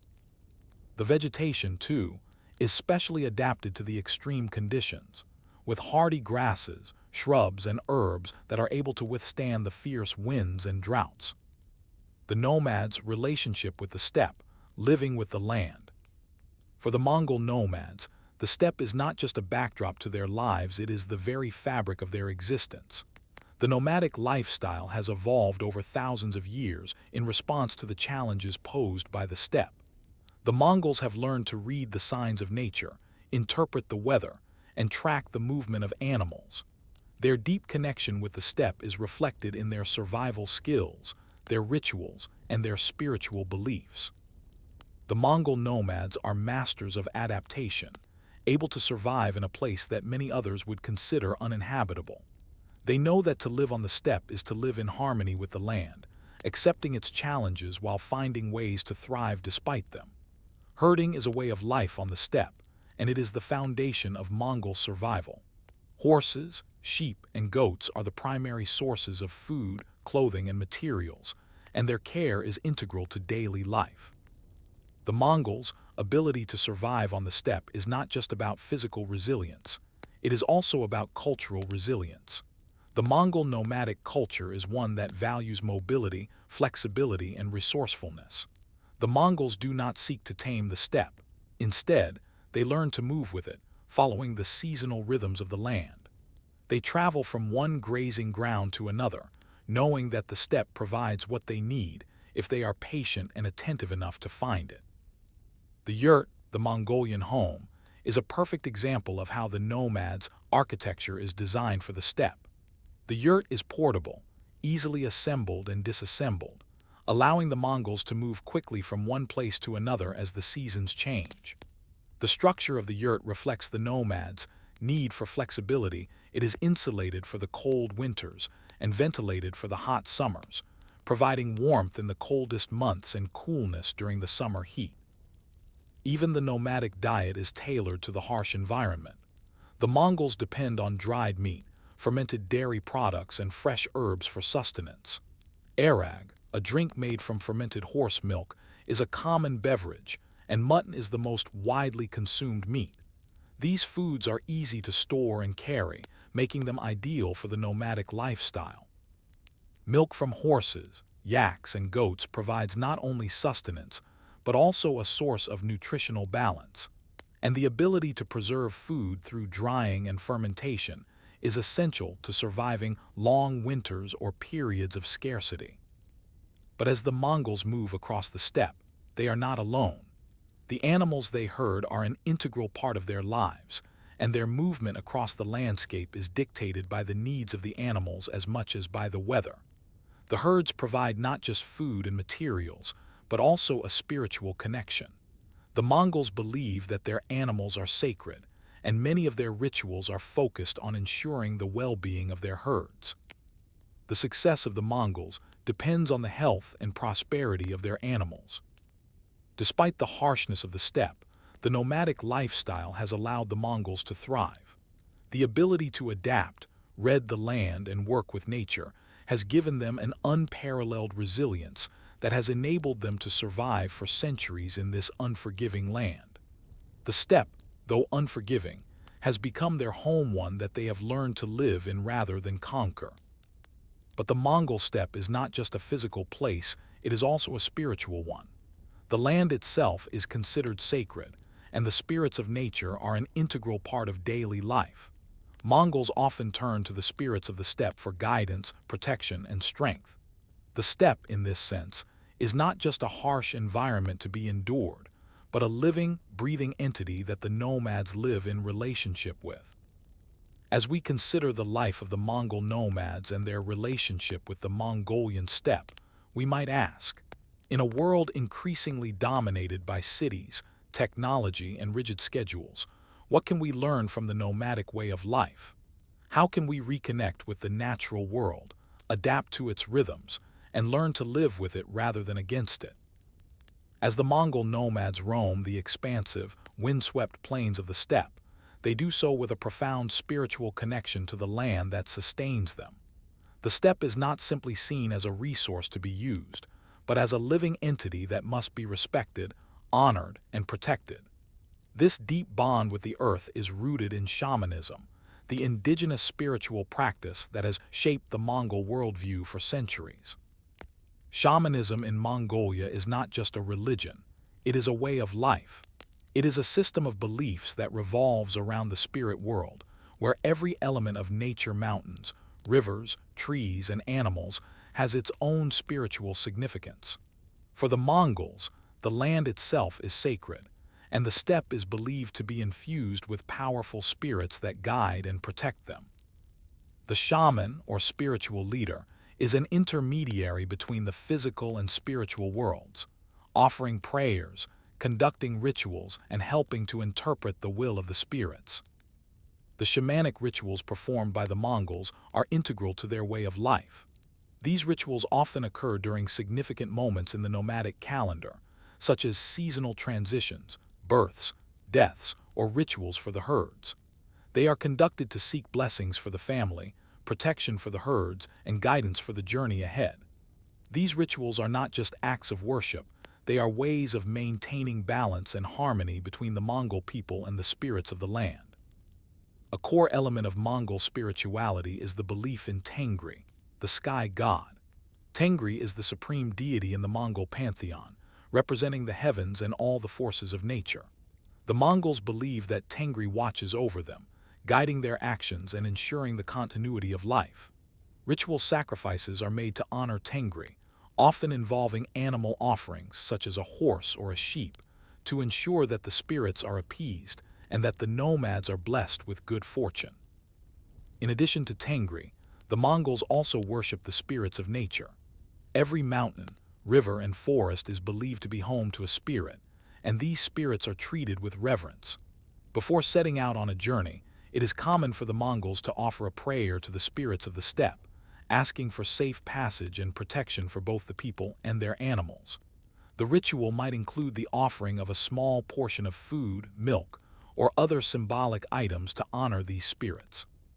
Sung prayers, sometimes accompanied by the soft sounds of a horsehead fiddle, are sung to invoke the presence of the spirits, who are believed to watch over the travelers.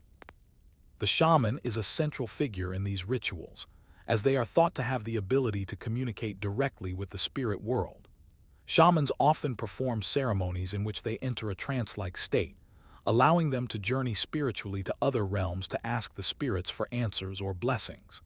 Shamans use drums, rattles, and chanting to induce the trance, and the process is both sacred and deeply personal for the individuals involved.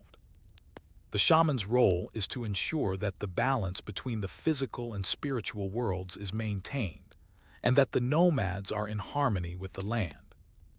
The importance of these spiritual practices cannot be overstated. The steppe is a land of extremes, and survival depends on the ability to adapt to its challenges. The spirits are believed to hold the power to bring both blessings and misfortune. By maintaining a strong spiritual connection to the land, the Mongols believe they can call upon the forces of nature to aid them in their daily lives, from protecting their animals during harsh winters to ensuring good harvests when the time comes.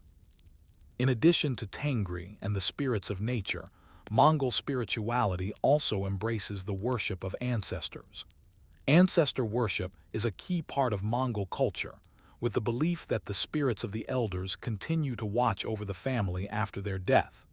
Rituals and offerings are made to honor these ancestors, ensuring their continued protection and guidance.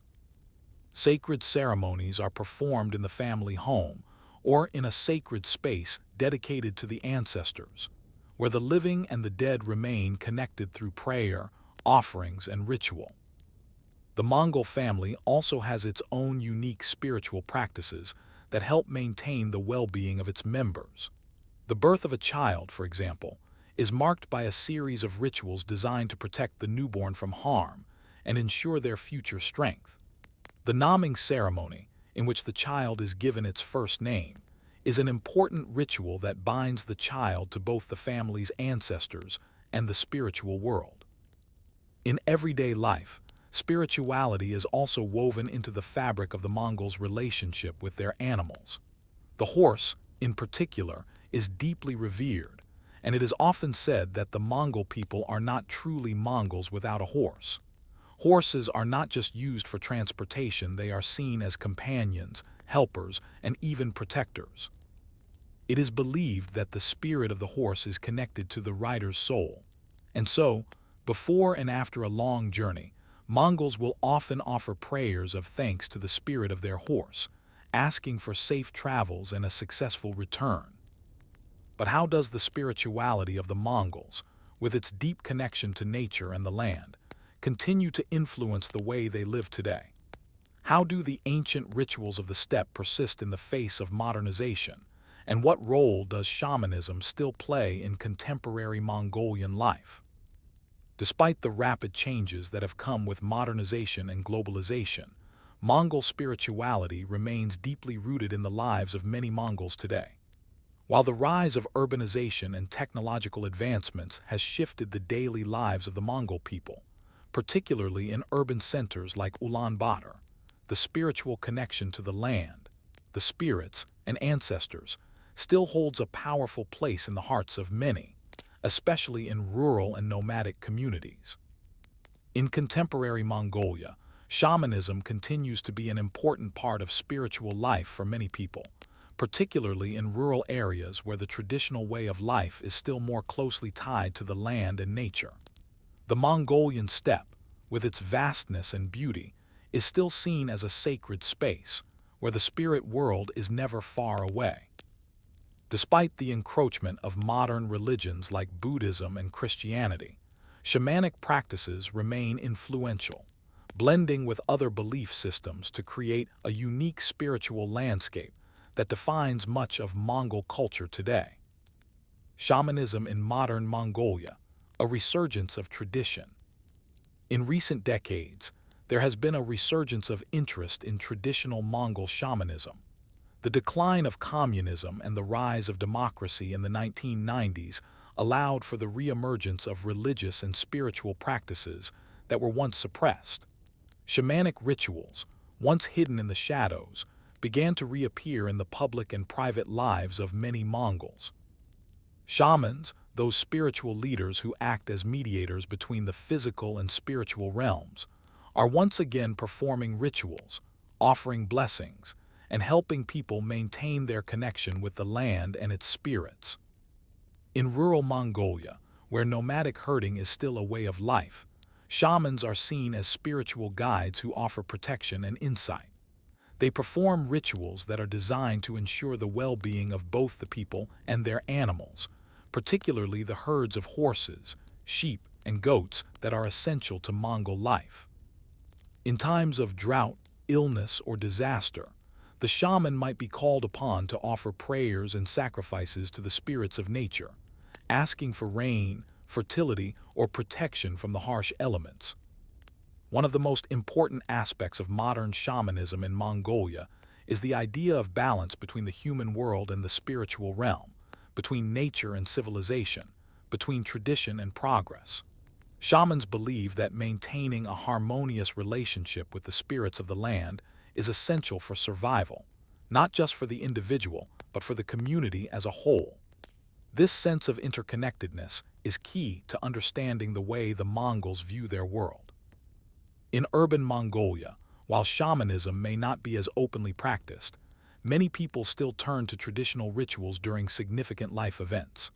Weddings, births, and even funerals are often marked by ceremonies that invoke the blessings of ancestors or the spirits. In some cases, spiritual healers or shamans are sought for guidance or cleansing in times of personal or family crisis. The belief in the power of ancestors continues to shape the lives of many Mongols, who honor their forebears through prayers, offerings, and other forms of remembrance. The role of the horse in modern spirituality. In the same way that shamanism has remained integral to Mongol culture, the horse, a central element of Mongol spirituality, is still a powerful symbol of the Mongol identity. Even in modern Mongolia, where many people now live in cities and settled communities, the horse remains a symbol of strength, freedom, and connection to the land. The Mongolian horse continues to be revered, both for its practical use and its spiritual significance. It is still seen as a companion and a guide for the Mongols, and many nomads continue to rely on horses for transportation, herding, and military purposes. The horsehead fiddle, a traditional Mongolian instrument, is still played in rituals and festivals, honoring the spiritual connection between the Mongols and their horses. In some nomadic families, it is still common to perform rituals to honor the spirit of the horse before embarking on a journey or before a long day of work. This connection to the horse is not just a physical bond, it is a spiritual one, and the horse continues to hold a place of respect and honor in Mongol culture. A bridge between the past and the present. The spiritual practices of shamanism and the reverence for the horse are not the only remnants of Mongol tradition that persist in modern Mongolia. Despite the changing tides of history, many Mongols still celebrate their cultural heritage through festivals, music, and traditional ceremonies. Naadam, one of Mongolia's most famous festivals, celebrates the traditional sports of wrestling, archery, and horse racing. These events, deeply rooted in the country's nomadic past, continue to honor the Mongol spirit of resilience, freedom, and community. The Mongol people have a unique ability to balance their traditional spirituality and their nomadic heritage with the demands of modern life. As they adapt to the challenges of urbanization and globalization, they continue to draw strength from the spiritual practices that have helped them survive the harshest environments for centuries. The Mongol steppe, despite the passage of time, remains a sacred land, one that is still central to the identity of the Mongol people, no matter where they live. Looking forward, the future of Mongol spirituality. As Mongolia moves further into the 21st century, modernization and global influences will continue to shape the lives of the Mongol people. However, the spiritual connection to the land, the spirits, and the ancestors will likely remain a vital part of the Mongol identity. In many ways, Mongol spirituality offers a model for how to live with the land, adapt to its changes, and maintain balance in a rapidly evolving world. So, as Mongolia's cities grow and its people become more connected to the wider world, the question remains: can Mongol spirituality, with its focus on nature, ancestral reverence, and balance, offer valuable lessons for the modern world? Can the Mongols' deep connection to the steppe and their spiritual practices teach us to live more sustainably and harmoniously with the earth and with each other? The Silk Road, that vast network of trade routes connecting East Asia to the Mediterranean and beyond, is often associated with the exchange of luxury goods, precious metals, and rare spices. While this grand network is typically remembered for the movement of silk, tea, and porcelain, another, perhaps lesser known, form of movement occurred along these routes, one that involved not just goods but people, culture, and knowledge. The Mongol nomads played a pivotal role in the functioning of the Silk Road, even though their way of life was fundamentally different from the settled agricultural societies with which they interacted. The Mongols, known primarily as herders and nomads, were not traders in the conventional sense. They did not produce goods for sale in the way settled civilizations did. Instead, the Mongols' involvement in the Silk Road was shaped by their strategic position on the routes themselves, their profound mobility, and their unique cultural practices. The nomads' relationship with the Silk Road was not just about the exchange of goods, it was about access, protection, and cultural exchange. The Mongols' influence on the Silk Road began long before Genghis Khan united the Mongol tribes in the 13th century. The steppe people, including early Mongol ancestors, had been involved in the Silk Road trade for centuries. They were positioned between the great civilizations of China, Persia, and Europe, and this geographical positioning allowed them to act as intermediaries in the exchange of goods, ideas, and technology. For the nomads, the Silk Road was not merely a passageway for trade, it was a conduit for cultural interaction and the movement of peoples. As the Mongol Empire rose, it would forever change the dynamics of the Silk Road. Under Genghis Khan and his successors, the Mongols expanded their dominion to create one of the largest empires in history, stretching from the Pacific Ocean to the Caspian Sea. With this expansion, the Mongols controlled much of the Silk Road network, enabling them to facilitate trade, safeguard merchants, and connect regions that had been historically isolated from one another. The Mongols were adept at managing this vast empire, and their nomadic lifestyle allowed them to move with ease across the steppe and into newly conquered territories. They understood the importance of trade routes, and they sought to preserve and protect them. The Mongols' involvement in the Silk Road was not just about protecting commerce, it was about ensuring the flow of knowledge, technology, and culture between different civilizations. But how exactly did the Mongols interact with the Silk Road? What was the nature of their involvement?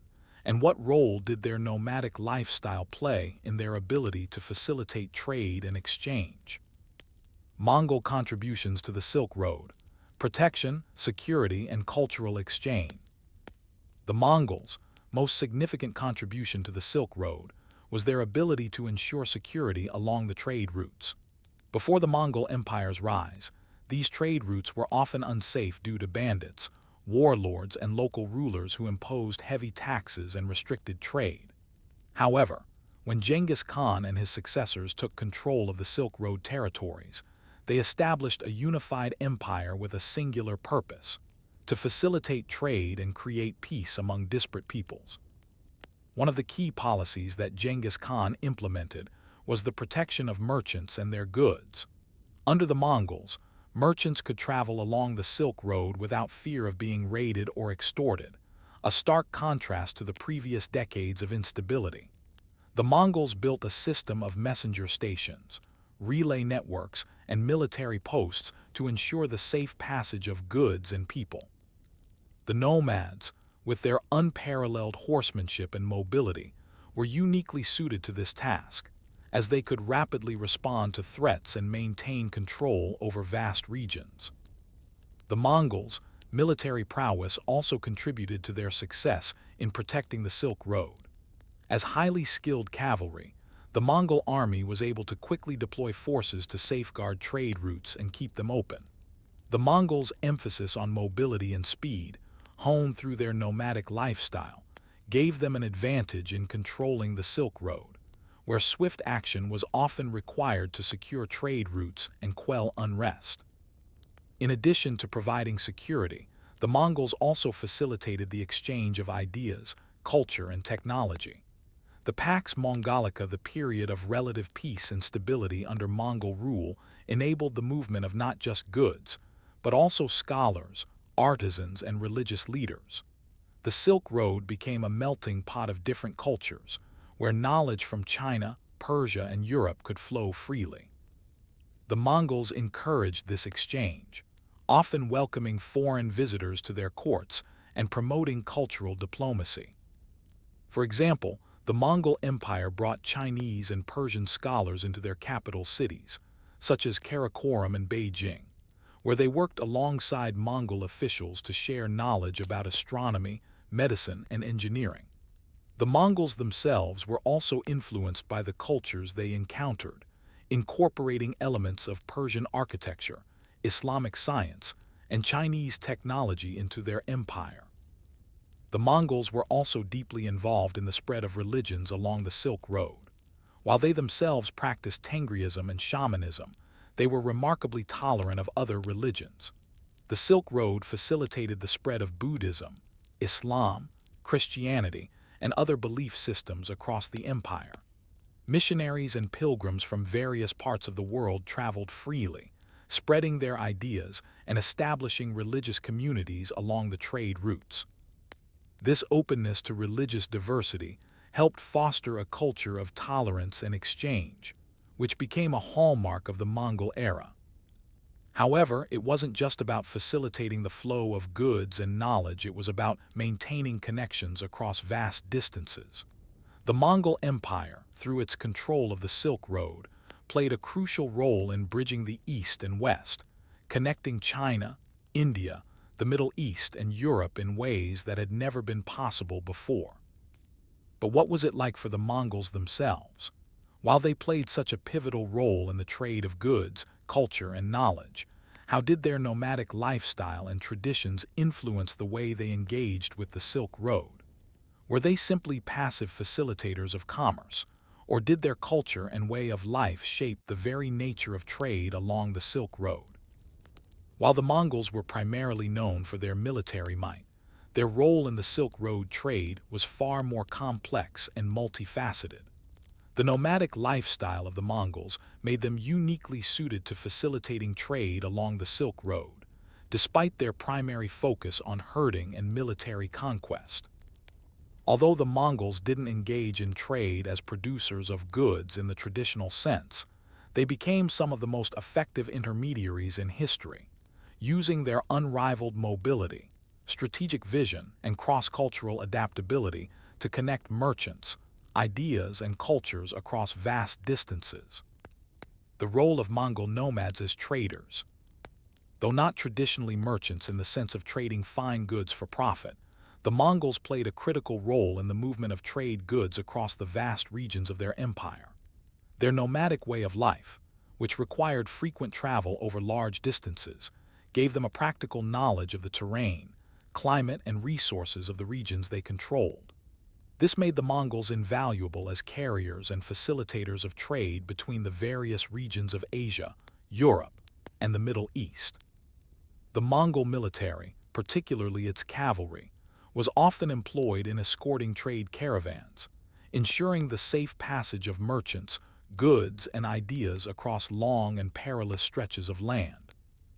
The nomads' role in trade wasn't limited to just military protection. The Mongols themselves also participated in trade, albeit in ways that were often less visible to outsiders. As horseback riders, they could transport goods quickly across the vast steppe, acting as guides and intermediaries between the settled civilizations of China, Persia, and Europe. They carried goods such as wool, leather, and horses, which were in demand along the Silk Road. Mongol merchants often traveled the length of the empire, selling goods and establishing trade networks with neighboring empires.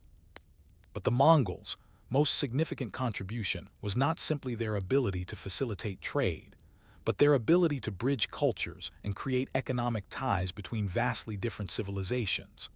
Their empire brought together the China, Persian, and European worlds in ways that had never been done before. The Mongols' open-mindedness toward foreign cultures and religions allowed them to incorporate goods, ideas, and art from across their vast empire and share it with the rest of the world. The Silk Road was more than just a conduit for goods. It became a melting pot of cultures, languages, and technologies, all made possible by the Mongol nomads' unique position and worldview. The strategic importance of the Mongol Empire's control over the Silk Road. Once the Mongols took control of the Silk Road in the early 13th century, their military superiority ensured that the trade routes were secure and protected from bandits, warring tribes, and political instability. This control created a safe environment for trade to flourish, unlike anything the world had seen in previous centuries. The Pax Mongolica, the period of relative peace and stability that lasted from the 13th to the 14th century, enabled merchants to travel freely across Asia, contributing to an unprecedented period of cultural exchange and economic growth. The Mongol Empire's ability to secure these trade routes was integral to its success as an empire. By providing stability and safety, the Mongols made long-distance trade across Asia, Europe, and the Middle East possible for the first time. This greatly increased the flow of luxury goods, including silk, spices, precious metals, and jewelry, between China, Persia, and Europe. The Mongols also encouraged trade in technologies including papermaking and gunpowder, as well as the movement of knowledge, such as astronomy, medicine, and mathematics, which had a lasting impact on the development of civilizations along the Silk Road. But the Mongols didn't just control the routes. Their involvement with the Silk Road also meant that they regulated and facilitated many aspects of trade. They established trade hubs and marketplaces within the empire where merchants could exchange goods. Some of the most important Mongol cities, such as Karakoram, the Mongol capital, Samarkand, and Bukhara, became vibrant centers of commerce, culture, and learning, where merchants, scholars, and diplomats from across the world would gather. Cultural exchange along the Silk Road. The Mongols' ability to unite such diverse cultures under one empire helped to facilitate cultural exchange in ways that had never been seen before. Merchants, travelers, and missionaries from across Asia, the Middle East, and Europe came into contact with one another, sharing not only goods but also ideas and technologies. The Silk Road became a melting pot of religions, with Buddhism, Islam, Christianity, and shamanism, all finding adherents across different regions of the empire. Mongol rulers were famously tolerant of different religions, allowing the exchange of religious ideas to flourish. The Mongol Empire, at its height, was one of the most religiously diverse empires in history. This cultural exchange was not limited to just religion. The arts and technologies also flowed freely along the Silk Road. Chinese papermaking techniques reached the Middle East and Europe, changing the course of history. Gunpowder, originally from China, was spread westward, leading to profound changes in military technology across Europe and Asia. The printing press, which would later revolutionize the spread of knowledge in the West, was influenced by printing techniques introduced to the region via the Silk Road. Moreover, the exchange of philosophical ideas and scientific knowledge was one of the most enduring legacies of the Mongol-controlled Silk Road. Persian scholars, Chinese mathematicians, and Arabic astronomers exchanged their knowledge freely under the auspices of the Mongol rulers, leading to advancements in fields such as astronomy, medicine, and mathematics. This exchange of ideas would have lasting effects on the Renaissance in Europe and the Islamic Golden Age, contributing to the development of modern science and philosophy. While the Mongol nomads were primarily focused on herding and military conquest, their role as facilitators of the Silk Road left an indelible mark on the course of history. Their mobility, adaptability, and strategic vision allowed them to not only control vast swaths of land, but also serve as intermediaries between East and West, creating a bridge for goods, ideas, and cultures to flow between continents. However, the role of the nomadic Mongols in the Silk Road raises the question: how did their own nomadic way of life, centered around constant movement and adaptability, influence their ability to control and protect the Silk Road? What did the nomads' worldview, rooted in a deep understanding of nature and survival, offer in terms of diplomacy, military strategy, and cultural exchange? As we look back at the Mongols' involvement in the Silk Road, it's clear that their influence extended far beyond the simple facilitation of trade and military protection. Their nomadic lifestyle, which made them such skilled travelers and adaptable rulers, shaped not only the way they conducted trade, but also the very nature of global connections between East and West during the height of the Mongol Empire. Their empire was a unique cultural crossroads, where the West, East, and Middle East converged, allowing for cultural, technological, and religious exchange that had profound, long-lasting effects. The role of nomadism in facilitating global trade. The very essence of the nomadic Mongol lifestyle, mobility and adaptability, was one of the keys to their success in overseeing and facilitating the Silk Road trade. Unlike settled civilizations, the nomads were not tied down by the rigid boundaries of cities and towns, and this gave them a flexibility that allowed them to manage vast regions and move swiftly across the empire. This ability to move across and between territories helped them protect trade routes and maintain the flow of goods, which was essential for the globalization of the time.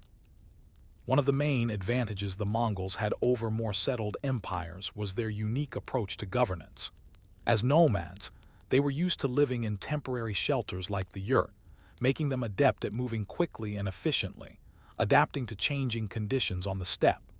The Mongol military, with its elite cavalry and quick response strategies, could cover vast distances, enabling them to secure trade routes and prevent disruptions in the flow of goods.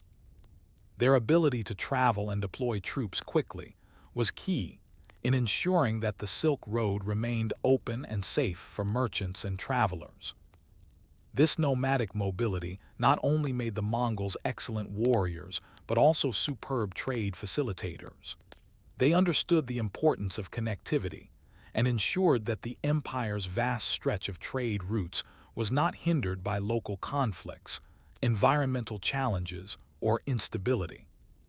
The Pax Mongolica, the peace created by Mongol rule, is often credited with revitalizing trade between East Asia, Europe, and the Middle East regions that had been relatively isolated from each other before the Mongol conquests.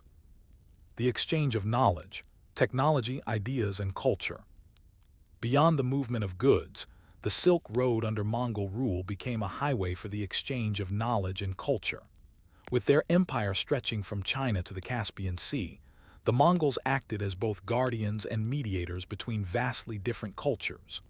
The Mongols encouraged the movement of scholars, artisans, and merchants across their empire, facilitating the exchange of scientific knowledge, art, and cultural practices. This cultural exchange had lasting effects on the development of civilizations around the world. One of the most notable effects of the Mongols' control over the Silk Road was the dissemination of technology. In particular, the Mongols played a pivotal role in the spread of papermaking from China to the Middle East and Europe. Paper, which had been a Chinese secret for centuries, became a critical component in the spread of written knowledge. The spread of paper across the Silk Road revolutionized communication, education, and the spread of literacy in Europe and the Islamic world. Similarly, the Mongols' role in spreading gunpowder across Asia and into Europe had a significant impact on military technologies and tactics. While gunpowder was invented in China, it was through Mongol interaction that gunpowder weapons were introduced to Europe, changing the course of warfare forever. The Mongols were also instrumental in bringing together scholars and philosophers from the East and West. Chinese, Persian, and European scholars were encouraged to travel and exchange ideas. The Mongol courts were often home to scholars from various cultures, and the Mongols themselves, under the leadership of figures like Kublai Khan, were patrons of art, science, and literature. Kublai Khan invited many Muslim, Christian, and Buddhist scholars to his court, making it a melting pot of cultures. This was not merely a political or economic exchange. It was an intellectual one, and the result was a deeper global connection that would influence science, philosophy, and even art for generations to come. Religious tolerance and cultural synthesis. The Mongol Empire is also notable for its religious tolerance, which facilitated the free flow of religious ideas along the Silk Road. The Mongols were deeply influenced by Tengriism, their indigenous belief system, but they did not impose it on their subjects. Instead, they encouraged the practice of a variety of religions, including Buddhism, Islam, Christianity, and shamanism. This openness to religious diversity allowed for the unhindered exchange of religious ideas and practices, helping to create a more connected world. The religious tolerance of the Mongols allowed for Buddhism to flourish in Central Asia and China, Islam to spread across the steppe, and Christianity to find new adherents in the Mongol Empire. In cities like Karakoram, Samarkand, and Beijing, people of various faiths lived side by side, exchanging religious texts and sharing their beliefs.